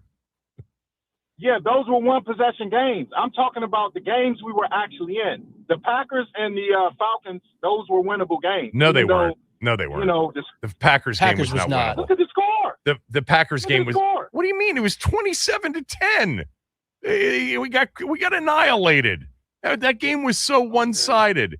And the Falcons game, to be honest with you, really felt one-sided for a lot of it. I think they were up at one point by 2 touchdowns in the fourth quarter, weren't they? I'm looking it up right now. Okay, so Philly twice and Dallas twice. Those weren't possibilities. We could have won those games. Or Miami. Well, we or beat Denver. Philly. We beat Philly, but both of those Philly games were at the end of the year. They meant nothing for us. We lost 4 straight games by 21 or more. Would have made a change, but Quinn had made a change earlier. Those are possible wins. I'm not talking about the Detroits and the Vikings and all of that. We understand. I'm talking about games where you actually look at the score. Okay. We had a legitimate chance. Right. And I'm going to tell you, your boy Mariota, I like him, but he took a step back to me because we knew the defense was trash. We knew the defense was trash a year ago. We was even worse with all the injuries now. But you know that you have to score 30 or 40 points easily. And that's the thing that pissed me off. Like, we couldn't score. You know what I'm saying? We could talk about he's a defense backup all we want, quarterback. but we can't He's a score, backup quarterback for a reason. I got to run lap. Thanks. Appreciate it. All of you on hold, stay there. We'll do one more segment. Mitch Tischler is going to join us at noon.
All right, let's get through some of these calls quickly. Mitch Tischler will join us at 12 on the show. Let's go to Mike and Glen Burnie. Mike, go ahead. Hey, Kevin. How's it going, man? What's up, Mike? Hey, I've never called into any type of organization before, man. And you got a lot going on. You got other callers, and you only got 10 minutes to roll before your next guest. So I'm just going to just cut mine real short. I'm that guy that's been constantly screaming at TVs, radios, running around, burning jerseys. I've been a diehard Redskins fan since I was a child. And I've been growing up paying attention to a lot of the free agencies and things of that and all the new staffs that come along and preach and praise this and praise that. I'm probably that one guy that agrees with you. I'm excited about these new coordinators for the first time ever. I'm excited about these coordinators. I'm glad that they made the change with Cliff because everybody discovers him all the time after year one. I agree also, we needed to run more and stop. I was like watching Jaden run all the time, freaking out with RG3 running across my mind. You know, every time he ran, it was too much of calls going to him to run, way too much. Now, this draft is what, this free agency right here. Yep. This free agency right here is what's making me just blow up and make a call that I've never made in all my years. I had to call just a vent, man, that it's because of what they set up. Fireworks. We're going all in. We're doing this. We're doing that. Well, they didn't say that. There were reports. They don't say anything. Okay. Well, I'm assuming these reporters and stuff were getting it from hearing. Don't assume that. Don't assume that all the time. Got it. Okay. That being said, but you do know that they signed the third. They spent the third most money, or third or fourth, on day one of free agency. I will acknowledge that. That they swung big on three players that they really wanted that they missed on: Pierce, Linderbaum, and Phillips. And I was that guy that was praying they would not get the one-trick pony Pierce. But I'm actually kind of glad about that too. Yeah, I so am. But I kind of wish we were the Raiders or the Panthers. You do, or even Giants with what they picked. We have Jaden Daniels at quarterback. But we need the most important thing on a roster we have. No. He didn't play last year. We get that back. He had a redshirt year last year. No. Forget that. I didn't come across correctly. I meant with the choices they made with their picks. I don't know the names of these players, but the linebackers that they picked, the Raiders, the tight end that the Giants stole, that he really wanted to be with us. I was hoping. I think there are a lot of people that were questionable about Isaiah Likely. I'm just telling you that. I don't know that he was really the number one for them. Okay, but clearly, I probably was that guy, the only guy that can't stand Ertz. He was too freaking slow. We look at all the great tight ends that are out there, Kittle and everybody. They got speed. Yeah. You know, the guy. I'm right now holding a flag around that. Maybe we can get that tight end you were talking about from Tennessee. The Titans. Yep. Yeah. All right. I watched him too. Yeah. I watched these players play. Appreciate the call. First of all, thank you. I appreciate the call. I think we just have to wait. There's a long way to go. We're not even 24 hours. And as far as like the figuring out thing, that really gets me because first of all, that really was kind of a false narrative with him coming in. But secondly, he didn't have his starting quarterback for 13 of the 17 games. How can we possibly evaluate Cliff Kingsbury when he didn't have QB1, wide receiver 1, running back 1, and by the way, wide receiver 2? I mean, it's really, that's a reach. Let's go to Dave in Atlanta. Dave, go ahead. Hey, Kevin, how are you? Good, Dave. Hey, my one thing, I'm in my mid 60s, and the one thing I've learned about free agency is usually the guys that you end up getting that you don't think much of are the ones that turn out and the ones you pay a lot for don't. So, I have no comment about what we've done yesterday because we're not done.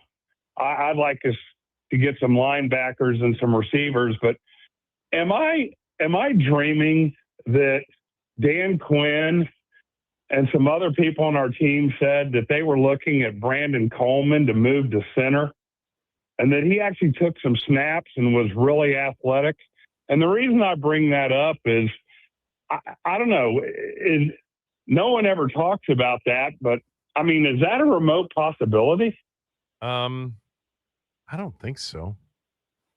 Is it?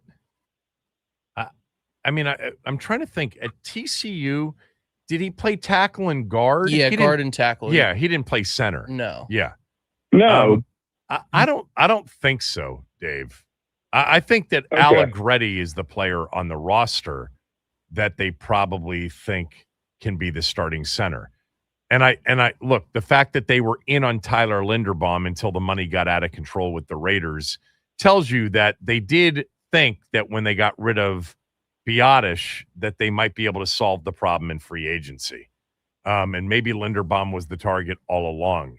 That's the one, and I've said this since early this morning, that's the one that I think we're going to be justifiably critical if they don't add somebody else.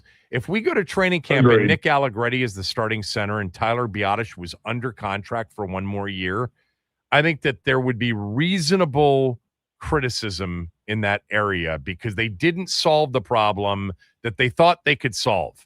Because I don't think they turn him loose without having. Now, look, they gave Allegretti the extension, which was the fail-safe if they didn't fill the position the way they want to fill the position. But for whatever the couple of $1 million were a year for Biotish, I hope that they don't end up regretting that. And I think that's the one. Everything else is going to be subject to the kind of system, the kind of scheme, which we don't really know, especially on the defensive side of the ball. But that center thing is going to be, if we get to OTAs and minicamp and training camp, and the starting center is Nick Allegretti, and it could have been Tyler Biotish because he was under contract for one more season. That may be the one where it's like it's justifiable to be upset about it. Those I missed out on, I apologize. We'll have plenty of time the rest of the week to take calls, maybe with more players in the fold that please more of you. Mitch Tischler is going to join me next.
Mitch Tischler tweeted out the following. He actually retweeted something that I saw, and it was a really good find.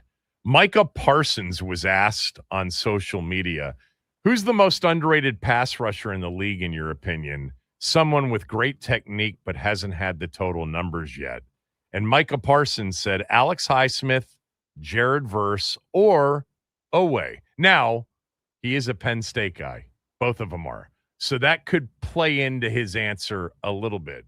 But still, high praise from, September's big contract on that position. And, man, the contracts and the trade compensation for edge pass rushers. I remember a couple years ago, Mitch, when some of the advanced guys were trying to make the case that actually corner now is a much more important position than edge pass rusher. The league doesn't think so. Mitch Tischler is with us. Of course, Mitch is with Monumental Sportsnet, part of JP's Beltway Football Pod, and a regular on the refreshing of watching games on phones. So what did you make of day one? I thought day one was middle of the road. I love the OA signing. They needed to upgrade at edge rusher, and they went and got arguably the best or that has the most upside of any of the free agent edge rushers that were available. OA was super athletic. His RAS score was off the charts. And what was his RAS score? I never saw that. So he was it had to be. He ran 4.36. So yeah, I believe it was 9.92 or 9.92. Yeah, it was among the highest ever for an edge rusher over there. And he ran a 4.340, 4.3640 at his Penn State Pro Day. So obviously that goes a long way in terms of looking good. But it's more when you go back and watch, you've seen a bunch of these folks post clips of the compilation of OA's 7.5 sacks last year. And what I like about it is you see a combination of a guy who uses that speed and quickness to get sacks. You also see him use power to go get sacks. You see him transition from power to speed as well. And then the thing that I like the most is you see the battery. You see the guy who is chasing after the quarterback and goes and gets him. He doesn't quit on plays. Obviously things went south in Baltimore once Mike McDonald left there last year, but 2 years ago he did have a 10-sack season. He played about half the snaps last year in LA and went and got 7.5 sacks in 12 games. He was top 5 in pass rush win rate.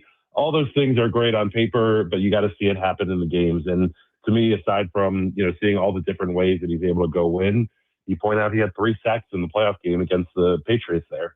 You want a guy who's going to show up in the biggest games at the biggest times, and he did that last year. And they're getting a guy who I believe is a regular double-digit plus sack guy for the next couple of years in the NFL. So I like the move.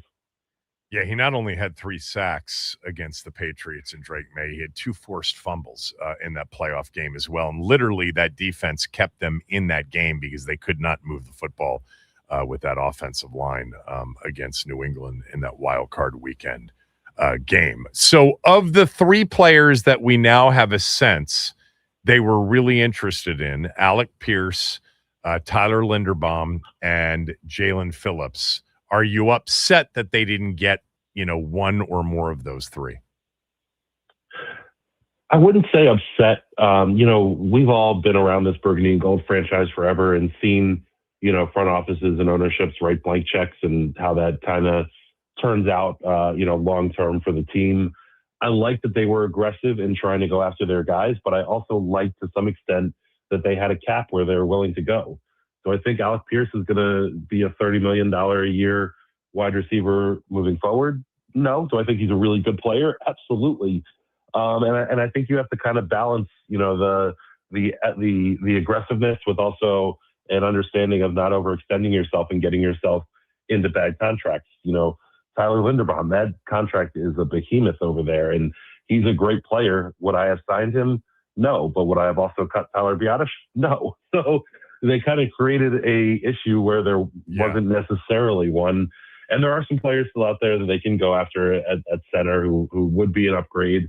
over Biotish. But ultimately, you know, this team had so many holes to fill. And, you know, I think I looked at it a little bit at the running back position, at the tight end position. Would you like to have upgrades at some of these places? Absolutely.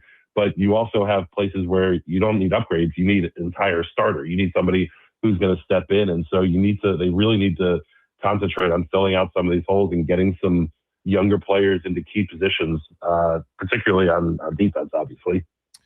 Yeah, you know, the funny thing, and I've talked about it this morning, is that in hindsight, I think that for an extra $9.5 million, $10 million over 3 years, because Linderbaum not only got a 3-year, $81 million deal, but for all intents and purposes, it's guaranteed, which is really unbelievable for the position. The position kind of went nuts yesterday, center did. But I think given that they put themselves in this bind, I'm still a little bit curious as to why they, you know, turned Tyler Biotish loose.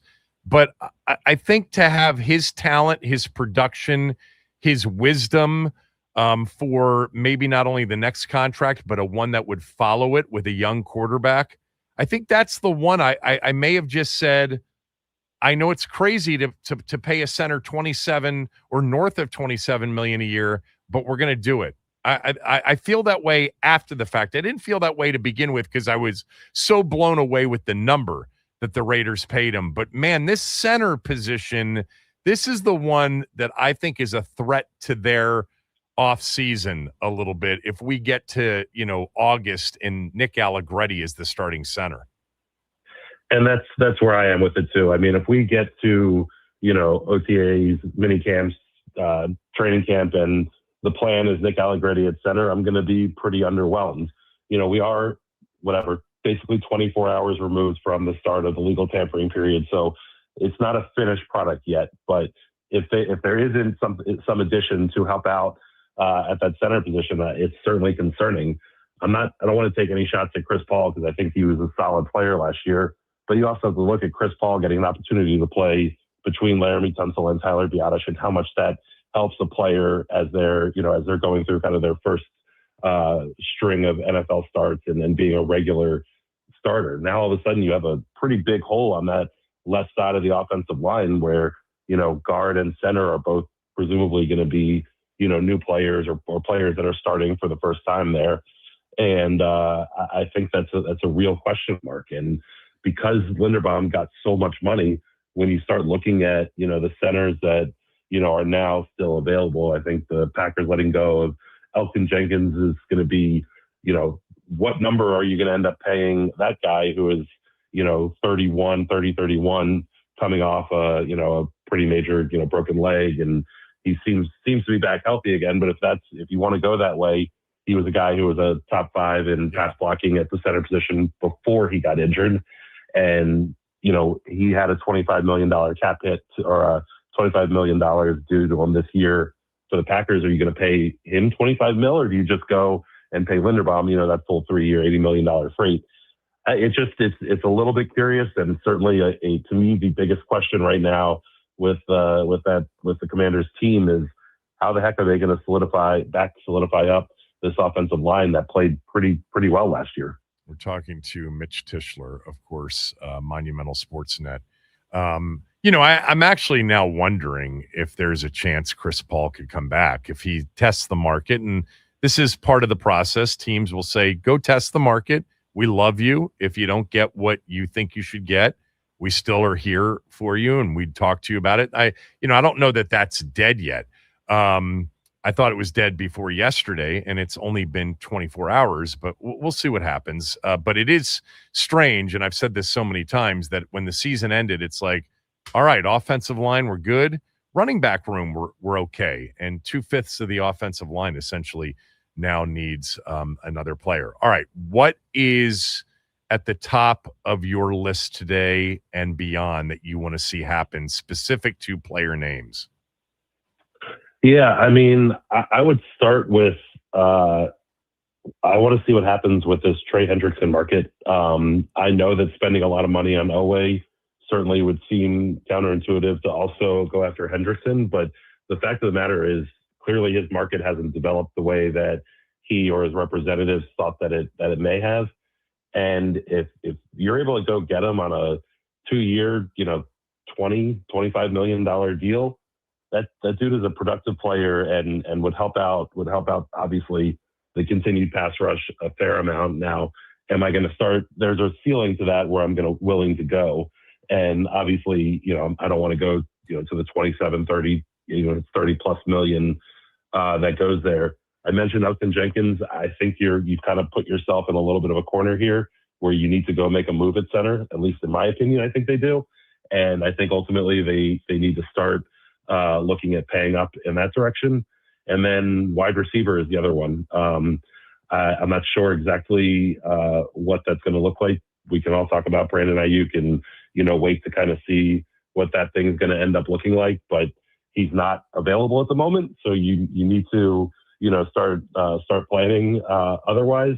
Juwan Jennings obviously is a name that is going around. I've been talking about it's a much smaller deal, but I'm interested in De'Ami Brown coming back at whatever that $2, $3, $4 million price tag is going to look like, or a guy like Darnell Mooney, somebody who you can kind of get that can add a little bit of speed to this offense and give you a little bit of a vertical threat to help out Terry over the top. Because to me, that's been the biggest issue with the wide receiver plan along the way. Is it's been the forget it, Terry's down there somewhere, I'll throw it situation, and teams are able to pretty easily rotate coverages over towards him because there hasn't been other vertical threats to kind of help clear that out for him. Yeah, the first thing you said is actually the most interesting, and I actually asked John about this Keim earlier in the show because I have a sense that they're not done, certainly at edge rusher, and wouldn't that be wild if the Hendrickson price comes down and Washington's in that market for him? I mean, I even think a guy like a veteran specialty pass rusher like a Joey Bosa, who I think is still available, at 30 years old, could be a possibility. Not to mention that, of course, 7 overall could be a possibility as well. But that would be really interesting. Where are you on tight ends?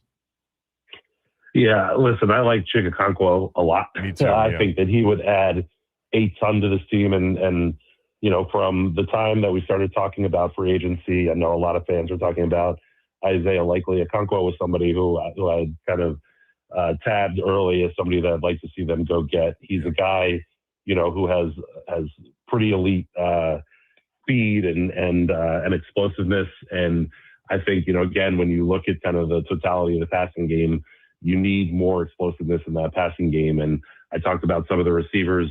I think you can find cheap speed on the outside to help out as a, third, fourth receiver on the depth chart. But I think, bringing in a tight end who can threaten the middle of the field, both vertically and in space, I think is something that would help out Jaden a whole lot, particularly as you start thinking about, how this offense is going to look with, more under center, probably more play action, more rollouts, more moving the pocket. You have opportunities for these, quick, twitchy, athletic, fast guys to, find holes in coverages and take the ball and go upfield. And so as much as I know that, you need to give, at least probably in Adam Peters' mind, Ben Sennett a little bit more run, considering the draft capital you spent on him and, what's happened the past couple of years. Sennett doesn't have that explosiveness that I think I'm looking for on this offense. And so I would like to see them, bring in a little bit more, both on the outside and at tight end. At Mitch_Tischler on X. Yeah. You're a Terp and I am too. And I comped him, a bit after the catch to Vernon Davis, which is a very generous comp, but Chigakonkwo after the catch is an absolute physical freak and beast. And Vernon, one of the things I remember in him in college, nobody could tackle him. Literally nobody could tackle him in the ACC. And Okonkwo was similar. I'd love to see that. Was there a running back that is no longer available that you would have liked? So I know I'm in the vast minority here. I'm a little bit okay at running back. I want to see them, if they rolled it back with the same group they had last year, I'd kind of be okay with that. I think Bill has a real opportunity to ascend as a player. And then you also have to look at, the good work he put in last year. I think there's a lot of good things to build on. he's a 7th-round player that you're paying, virtually no money to. He gave you way more production than I think, you would have expected out of a typical 7th-round running back. And you combine that with the disjointed look of what the offense was last year with all the injuries and Jaden playing, not playing, and Mariota stepping in and all those different things. And I think, again, in the grand scheme of things, if this team was a running back away from being great, I certainly would want to upgrade from Bill. But because there are so many holes that this team still needs to fill, and there's so many spots that I want to see them continue to upgrade at, I'm okay with giving Bill kind of a little bit of leeway, a one more year. Let's see if he continues to develop, because if he continues to develop from where we saw him last year in, the offseason program to where he got to, middle of the season as the season went on, if he continues to take that next step, I think that running game is going to be just fine. So I know folks want running backs. I know the Rico Dowdles of the world and, all these other guys, whether it's Jeremiah Love in the draft. To me, I'm good with Bill right now, and I want to, spend those resources elsewhere. Yeah, I mean, when the season ended, I just didn't think that room needed to be touched. But if you told me that they signed Tyler Algier yesterday, I would have been really excited about that, because I don't think that what they have in that room matches that right now. Although I'm intrigued with Rodriguez and Bill as well. Last one for Mitch Tischler. What about yesterday blew you away, either, positively or negatively, about just free agency in general across the league?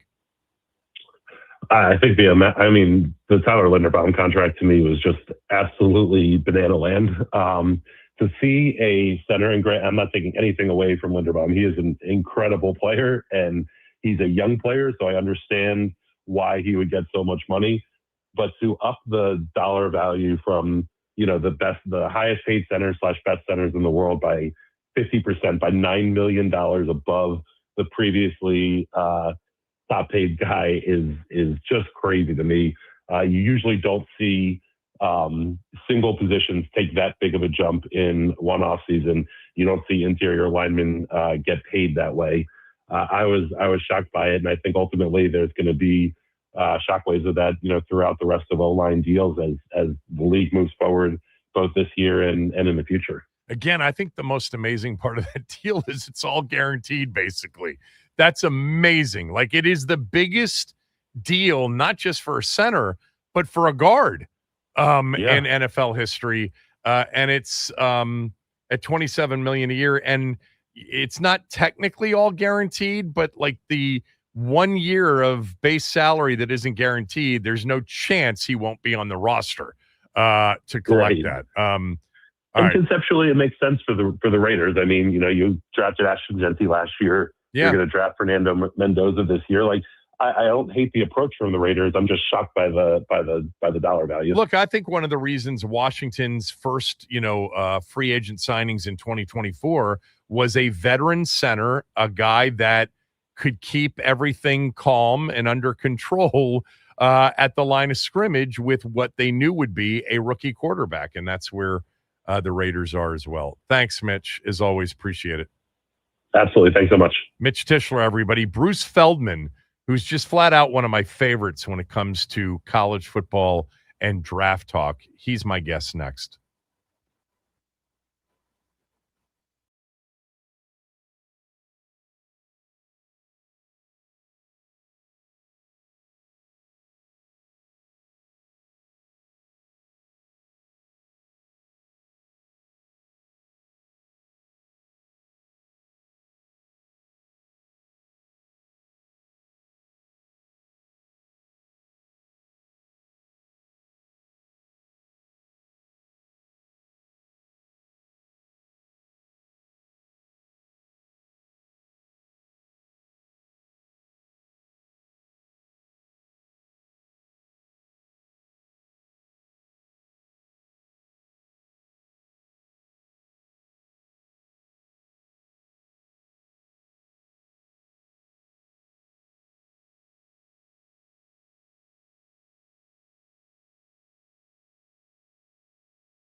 Bruce Feldman's just flat out one of the best when it comes to college football.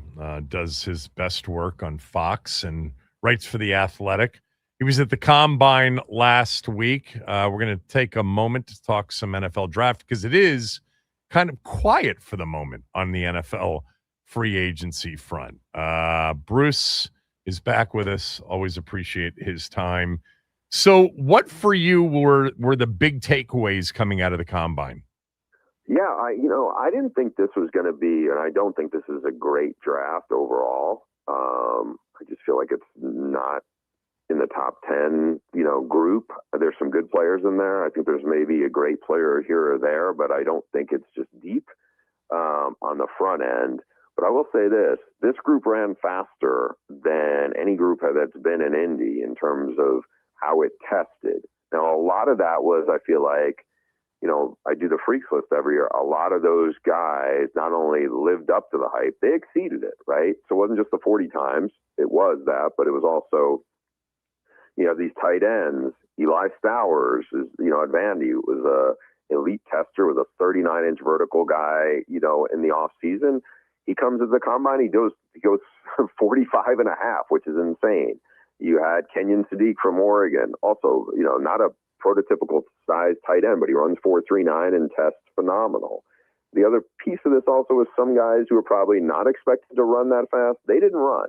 So that boosted the average further. But just the fact that we had 6 safeties, not cornerbacks, 6 safeties go run 4.40 or faster is remarkable. Well, why do you think that happened this year? I think a lot of it, is that they're guys who leaned into what they do really well, and I think the combine training is better than it's ever been because people keep learning from it and growing from it. So I think that added to it. But again, you had a bunch of defensive tackles running the 4.8s in the 40. That's not very common, And so I think it was just layers to it that added. By and large, this is not a good quarterback group. There'll be one who goes in the top 15. That's Mendoza. Maybe Ty Simpson from Alabama goes somewhere later in the first round. Besides Jeremiah Love from Notre Dame, it's not a great group of running backs or not a deep group. And I don't think there's good receivers. I don't know if there's a great receiver in there. I'm not that fired up about Carnell Tate. I like Mekhi Lemon, but I don't see him as a top 5 pick. And you get through there. I just feel like there's a lot of guys who I was like, oh yeah, I could see him as a first round pick. I couldn't see him as a top 10 pick. And so it's an interesting draft in that regard. So this is interesting to me because I've always felt like the Indy Combine is an event in which fans go nuts over, but we don't know anything. Look, the draft for teams historically is a 2 out of 3 misses, on average. And it just is one of those things that we're obsessed with, but most never really get it right. The players that you think are going to be great turn out not to be, and vice versa. But, it's just one of those things. The draft is a crapshoot overall, and not even a 50-50 proposition. But in saying that the testing this year and the times were, all time in terms of the results, give me the player or two you think is going to trick general managers into taking them too early because of some of these, I don't want to use the word inflated because they're legitimate, but these incredible times that won't match up to the tape. And these 2 or 3 players are going to trick general managers into taking them too early. Do you have anybody in mind? The guy who maybe was the biggest wow guy of all of them was Taylon Green, a quarterback from Arkansas. They were a 2-win team. Yeah. But he showed up at 6'6". He's almost 230 pounds, got really long arms. He ran the second fastest 40 time of any quarterback who's been at the Combine. He ran 4.36. He vertical jumped 43 and a half inches and broad jumped over 11 feet. Somebody will take him higher than, because when you talk to coaches who watched his quarterback workout, they're like, no, I don't buy that at all, that he could play quarterback in the NFL. The arm is way too erratic and, they were just inconsistent. Now, what will he be as a receiver? Because I think ultimately whether he can grow to be a tight end, or just be a really big receiver, and he's a target in the red zone. Could he beat Jimmy Graham? You know, Jimmy Graham is a little bigger, a little taller, but again, you know, 6'6", 230 is a problem for people, you know, like in the red zone, especially when he has a lot of speed on top of it. He's just not like a long guy who jumps well. He jumps exceptionally well, and he has a lot of straight line speed. So I'm pretty confident that he's going to get drafted a lot higher than, you know, again, people know what to do with him, because I think they're going to bet on the traits and say, hey, you know, in the 4th round, maybe even in the 3rd round, we'll take a chance on a super freak athlete and say, you know, can he be a guy who can help us win some games? Can we develop him that way? That would be the one who's like, the film is not showing it so much. He did have he had a couple of really good games. Now that you've mentioned him, like I remember watching him, and they lost a lot of close games except for that Notre Dame game, if my memory serves me correctly. Yeah, I mean, look, they had Mike Washington Jr. is a really good running back. He might be the 2nd best running back behind Jeremiah Love. He's also an Arkansas guy who tested really well. Bobby Petrino, say what you want about his character. We know he's kind of a dirtbag, but he's a good offensive mind. And they were 2-10, but the flip side of that was they were 2nd in the SEC in yards per play on offense. Like, as bad as they were, they really stunk because of defense. Offensively, they were, you know, all over the place in a good and in a bad way. But he's to me the wild card of like, what is he going to be? But somebody will take a chance on him because of the combine number. Is he like, because when KJ Jefferson was the quarterback at Arkansas, I always felt like I was watching maybe an NFL quarterback. But I have to tell you, I thought that about Anthony Richardson as well. So is he kind of in that class? He's not, because Anthony Richardson has a rocket for an arm. And it was just like, athletically, there's some parallels. Anthony Richardson's like a bigger guy. This guy's a lankier guy. This guy is a faster guy, but the arm isn't the same. And I think where people got kind of lured into it with Anthony Richardson, and not to say he can't, you know, he's still young, was can he get cleaned up enough to develop into a starting NFL quarterback with the stuff Shane Steichen was going to give him to lean into the run game? This guy, again, I could be wrong on this for sure, because like you said, most people are wrong when they get all this information still, because you're projecting it to the NFL. Yeah.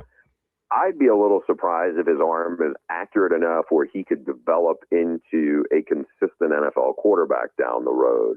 Where I think he might have a real chance is as a receiver. You know, and again, I don't think he's going to be like the St. Hugh's Taysom Hill, you know, in that regard, where it's almost like he's an H-back in a lot of things. I think this guy is just is a different kind of weapon. It's just, you know, I mean, I would, if I was an NFL team, I would take a chance on him from that standpoint. Is like, hey, you know, quarterbacks are usually pretty savvy guys. He started his career at Boise. He went to Arkansas. Can he become that? Like Cordell Stewart, different time. You know, this guy is quite a bit bigger. Like Cordell's pretty good size. This guy's even bigger. This guy's even faster. And I think Cordell had more polish as a quarterback coming in. But, you know, the whole slash thing, he was a weapon for the Steelers for a while. So, again, I don't remember where Cordell went in the draft, but, you know, maybe that's kind of the transition thing. You wrote before the combine, you had your list of just freaks, you know, athletic freaks. So give us the top 3 athletic freaks in this draft. You know, I see who you had going into it, and 2 of them definitely proved it at the combine. But coming out of the combine, who are the true athletic freaks in this draft? Sonny Styles, for sure, the linebacker from Ohio State. I mean, he was a guy that, you know, I was expecting to tear it up. He did. You know, he's 6'5", 244, and the numbers were all, you know, broad jumps over 11 feet, runs in the mid 4.4s in the 40, vertical jumps over 40 inches. He was even like, the thing that was interesting with him is he's one of a couple of guys where when he was measured at Ohio State, usually the guys, and when it comes to their height, it's almost like they get a gift inch. He's actually measured taller than what he was, I think, in the off season, what Ohio State told me. And there was a few guys like that, and I don't remember having more than one that would usually be that way, where they're actually taller. Not that it matters that much, especially when they're that height, 6'4", 6'5". It's plenty. He's one. You know, we mentioned Kenyon Sadiq. Kenyon Sadiq was a lot lighter at the combine, which sometimes guys will do that to run faster. He was 255 when he was at Oregon last offseason. He got down to like 242, I think. But just, you know, he wowed people, and I think that lived up to it. You know, the guys like David Bailey is a elite football player. Like, started out at Stanford, went to Texas Tech, was unblockable there. He's one of the few, and I would put him and Arvell Reese in the same category, where I'm like, oh yeah, those guys are legit top 5 in any draft. And the reason why I said David Bailey to me is better, like he's similar size, but I think he's a better football player and edge rusher than Abdul Carter. And Abdul Carter went number 3 last year to the Giants. I think David Bailey's better than him. I think Arvell Reese is better than him. Again, not a bashing Abdul Carter, but like, I think Arvell Reese was a hell of a football player for Ohio State last year. He's a guy who could be an off-ball linebacker, or he could be an edge rusher, and I think he can be a Pro Bowler at either. And I ran into a scout who, you know, said, like, we think he's Micah Parsons again. And that's saying something. He's also young. He's not going to turn 21 until almost the first week of the NFL season. So he's one that people, you know, felt like he was going to do really well. He did great, and I think he will be a great NFL player. All right, well, that's the perfect segue, because that's the guy that I hope drops to 7 for Washington, and it may not happen. He's not dropping to 7. Oh, my gosh. If he drops to 7, something went crazy. Well, that I've actually said that. I'm like, if he's actually available at 7, that would be a red flag to me, that we're missing something. But it's like, you know, unlike Reese, but like Bain, when you watched Texas Tech defensively, and by the way, I think Rodriguez, I don't know why he's not a consensus first-round pick, because every time you turned on Texas Tech, those two players wrecked every game. I mean, by the way, they wrecked the Oregon game. They just couldn't score on offense. And I just thought that he and Bain were the two that you saw it on the field. We'll talk about Bain's short arms in a moment, but yeah, so you love Bailey too, and you don't think there's a chance he makes it to 7? No, I think there's probably a little better chance he makes it to 7 than Reese. I don't think Reese gets out of the top 3. And I think Bailey should be gone by then too, but just because there's a little more versatility with Reese, but I don't think either one should be there at 7. Like I said, I definitely don't think Reese should be there at 7. By the way, do you agree with me on Rodriguez? Why don't I see him mocked in more first rounds? Off-ball linebacker. Yeah. I think there's a little of that from the year before, 2024, when they didn't have a great D-line. People would get to him, and they were like, oh, there's a little, you know, offensive lineman would get to him, and he wasn't, you know, quite the playmaker. He was a good player, but not like this. And I think when he had some elite D linemen in front of him after they spent a ton of money in the portal, I think he really shined. But he's a good football player. I think he could, you know, I could see him getting in the 2nd round. He tested well. He obviously makes a ton of plays. The ball finds him, you know, which is, you know, say that in a good way. And obviously character-wise, really good. It's interesting because I think Reese is ultimately the more valuable as an edge guy than an off-ball linebacker, but Sonny Styles is definitely that. There's a few guys who fit in that category. Like, that's one of the positions that's deeper than it normally is. Like, I remember a couple of years ago, there was a really, you know, athletic, productive off-ball linebacker coming out of Texas A&M. I think the Packers got him in the 2nd round. You had, God, I'm blanking on, he was a freaksless guy for me from NC State, Peyton Wilson. Oh, yeah. Was tested great, made a ton of plays, but he was like held together by glue because he had so many like medical issues injury-wise. And then he went to the Steelers, and the question was, if he can make it for a second contract, he'll be a big value because he's a really good football player. But I think that position, a little like running backs, is like it's just not valued quite the same as it was. I want to say like when you and I were growing up, or even like before, like in the last 15 years, it's kind of changed. All right, so Washington at 7, Bruce. I mean, their defense at the end of 2025 was arguably the worst in the NFL. I mean, it was legit horrible. Not that they don't have some needs on offense, because they do have, a need for another receiver, another playmaker for sure, but they've got to get better on defense. And so we're all looking at Styles and Reese and Bailey and Bain and wondering, who will drop to 7. If it is Bain, what do you say? I say that could be a big win for Washington, because he is a nasty, violent, physical defensive lineman. His arms are an inch shorter than anybody would hope, much less ideal.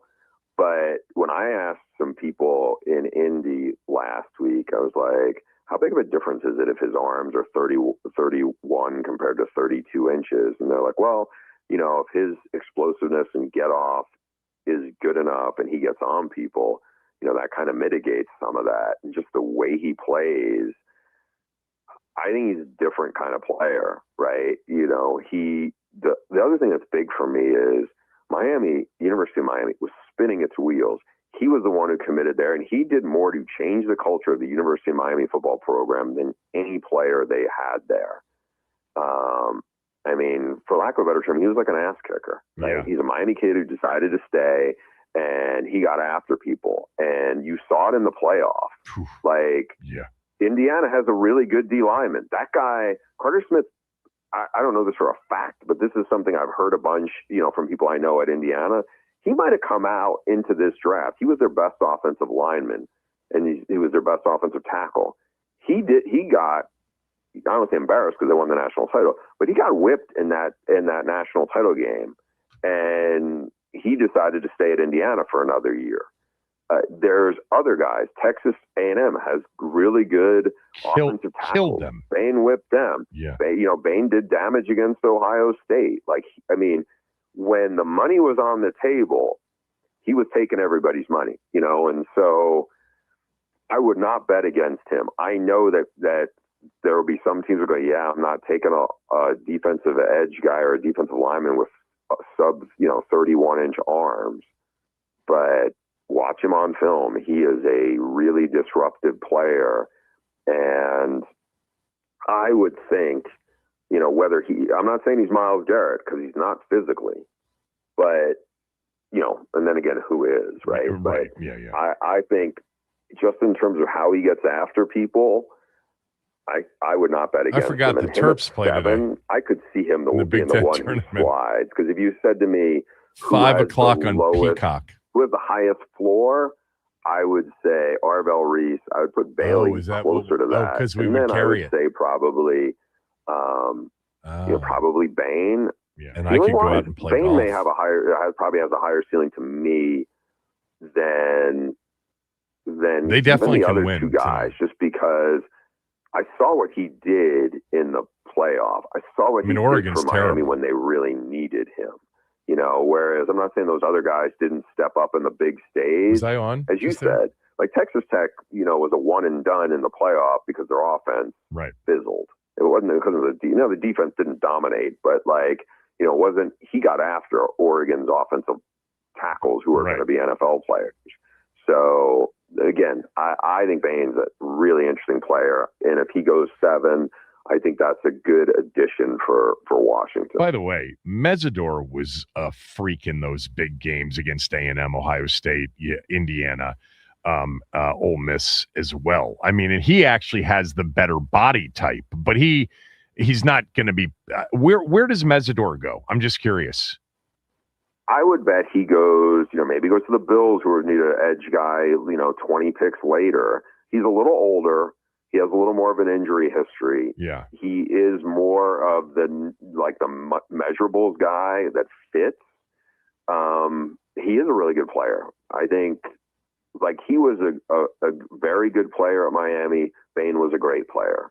Doesn't mean that, you know, and I don't want to say he's like because he does have a little bit of an injury history, but I think if you're taking in the 20s, I could see Mesidor being a really good player because he's, you know, he got after people and he did have a really good 2025. Like it wasn't just Bain. I mean, they had three guys, they had more than three, but really it was the two edge guys. And then Ahmad Moten, who's still at Miami, was a very disruptive interior guy. And that was a reason why they went from being a team that, you know, fell out of playoff consideration, even though they had a better quarterback in Cam Ward. And this team, you know, almost won the national title. You know, it was like the defense coordinator was really good, Corey Heatherman, but I felt like those pieces on defense stepped up when they really needed them to step up. By the way, off the subject a little bit, but do you think Malachi Toney, Miami's freshman superstar, wide receiver, everything offensively, does he look like Tyreek Hill when he's eligible to come out in 2 years? I don't think he has as much pure speed. I think he is a better all-around football player. Like, he is. The thing I'll also say about him, I haven't seen him in person a couple of days before the national title game. He's a little bigger than I was expecting him to be.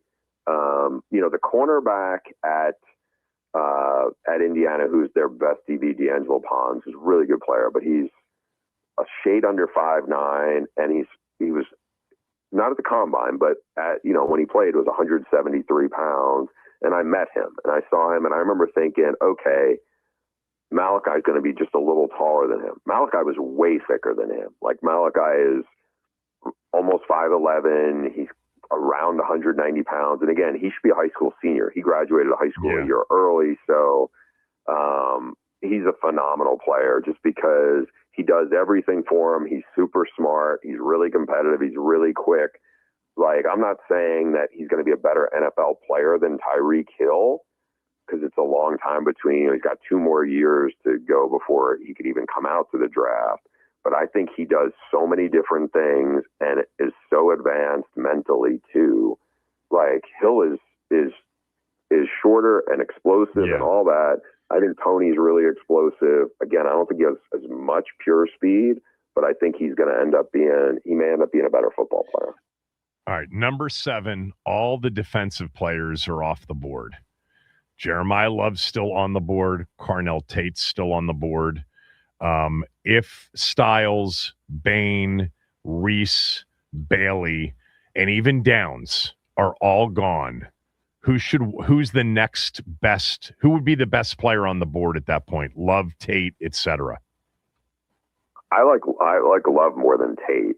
I think Love is better than. This may not end up being a big statement, but I think Love is better than Genty is coming out of college. Genty went really high to the Raiders. Jury's still out on that. I think Love is more of a unique. He's really dynamic. He's got another gear to him. He's really good in pass protection. Like he's more of a complete running back than Genty was coming out. You know, I feel like Love is different. Genty, depending on who you talk to, is like, yeah, he's a lot like Blake Corum. You know, he'll be a running back in the NFL for a while, and he can, you know, he probably gonna have a 1,000-yard season depending on the right offense. Whereas I think Love has the potential to be one of those guys where you're like, ooh, he's a big problem because his burst is different. It's just different, and so I like him. I think Tate is a safe. He'll be a good receiver. I think the difference between him and the guy Ohio State that's coming out next year, Jeremiah Smith, is significant. Yeah. Like Jeremiah Smith you could talk about him as a possible first pick in the draft. Like he's that talented. We'd never say that about receivers, but I think he's that talented. Whereas Tate's a good player. I don't think again, he's a good player. I think Love is different than him, just in terms of like. Do you think Love is Bijan? Do you think he's Gibbs? Do you think he's McCaffrey, or do you think he's a step below those guys?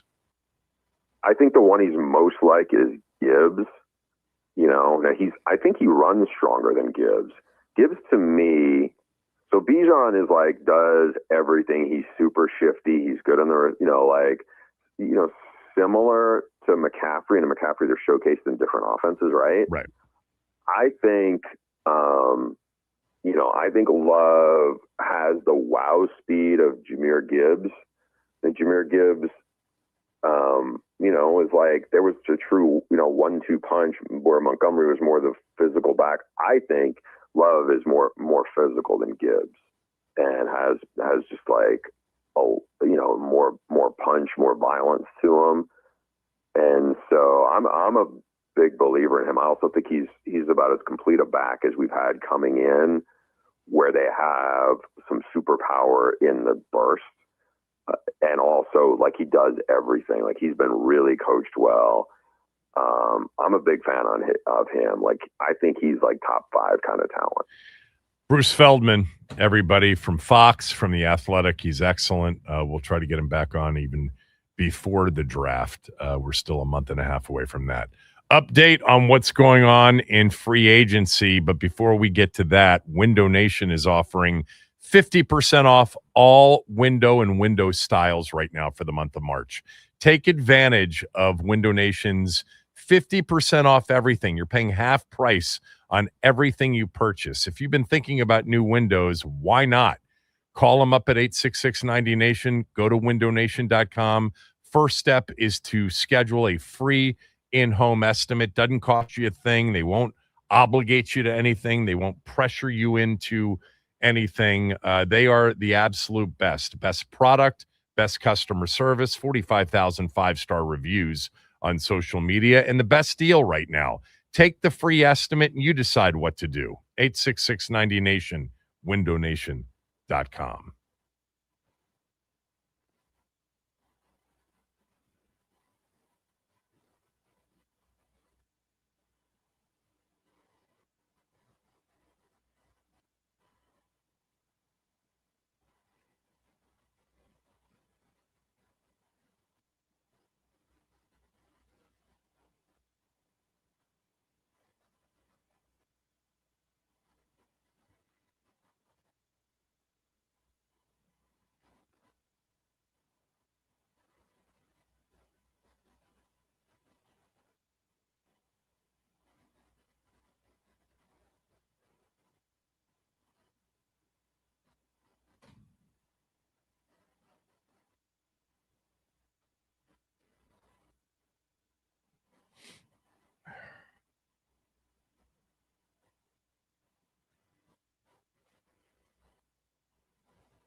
I mean, literally nothing's going on in free agency today. Nothing. The Bills are keeping Dawson Knox in Buffalo. Whee!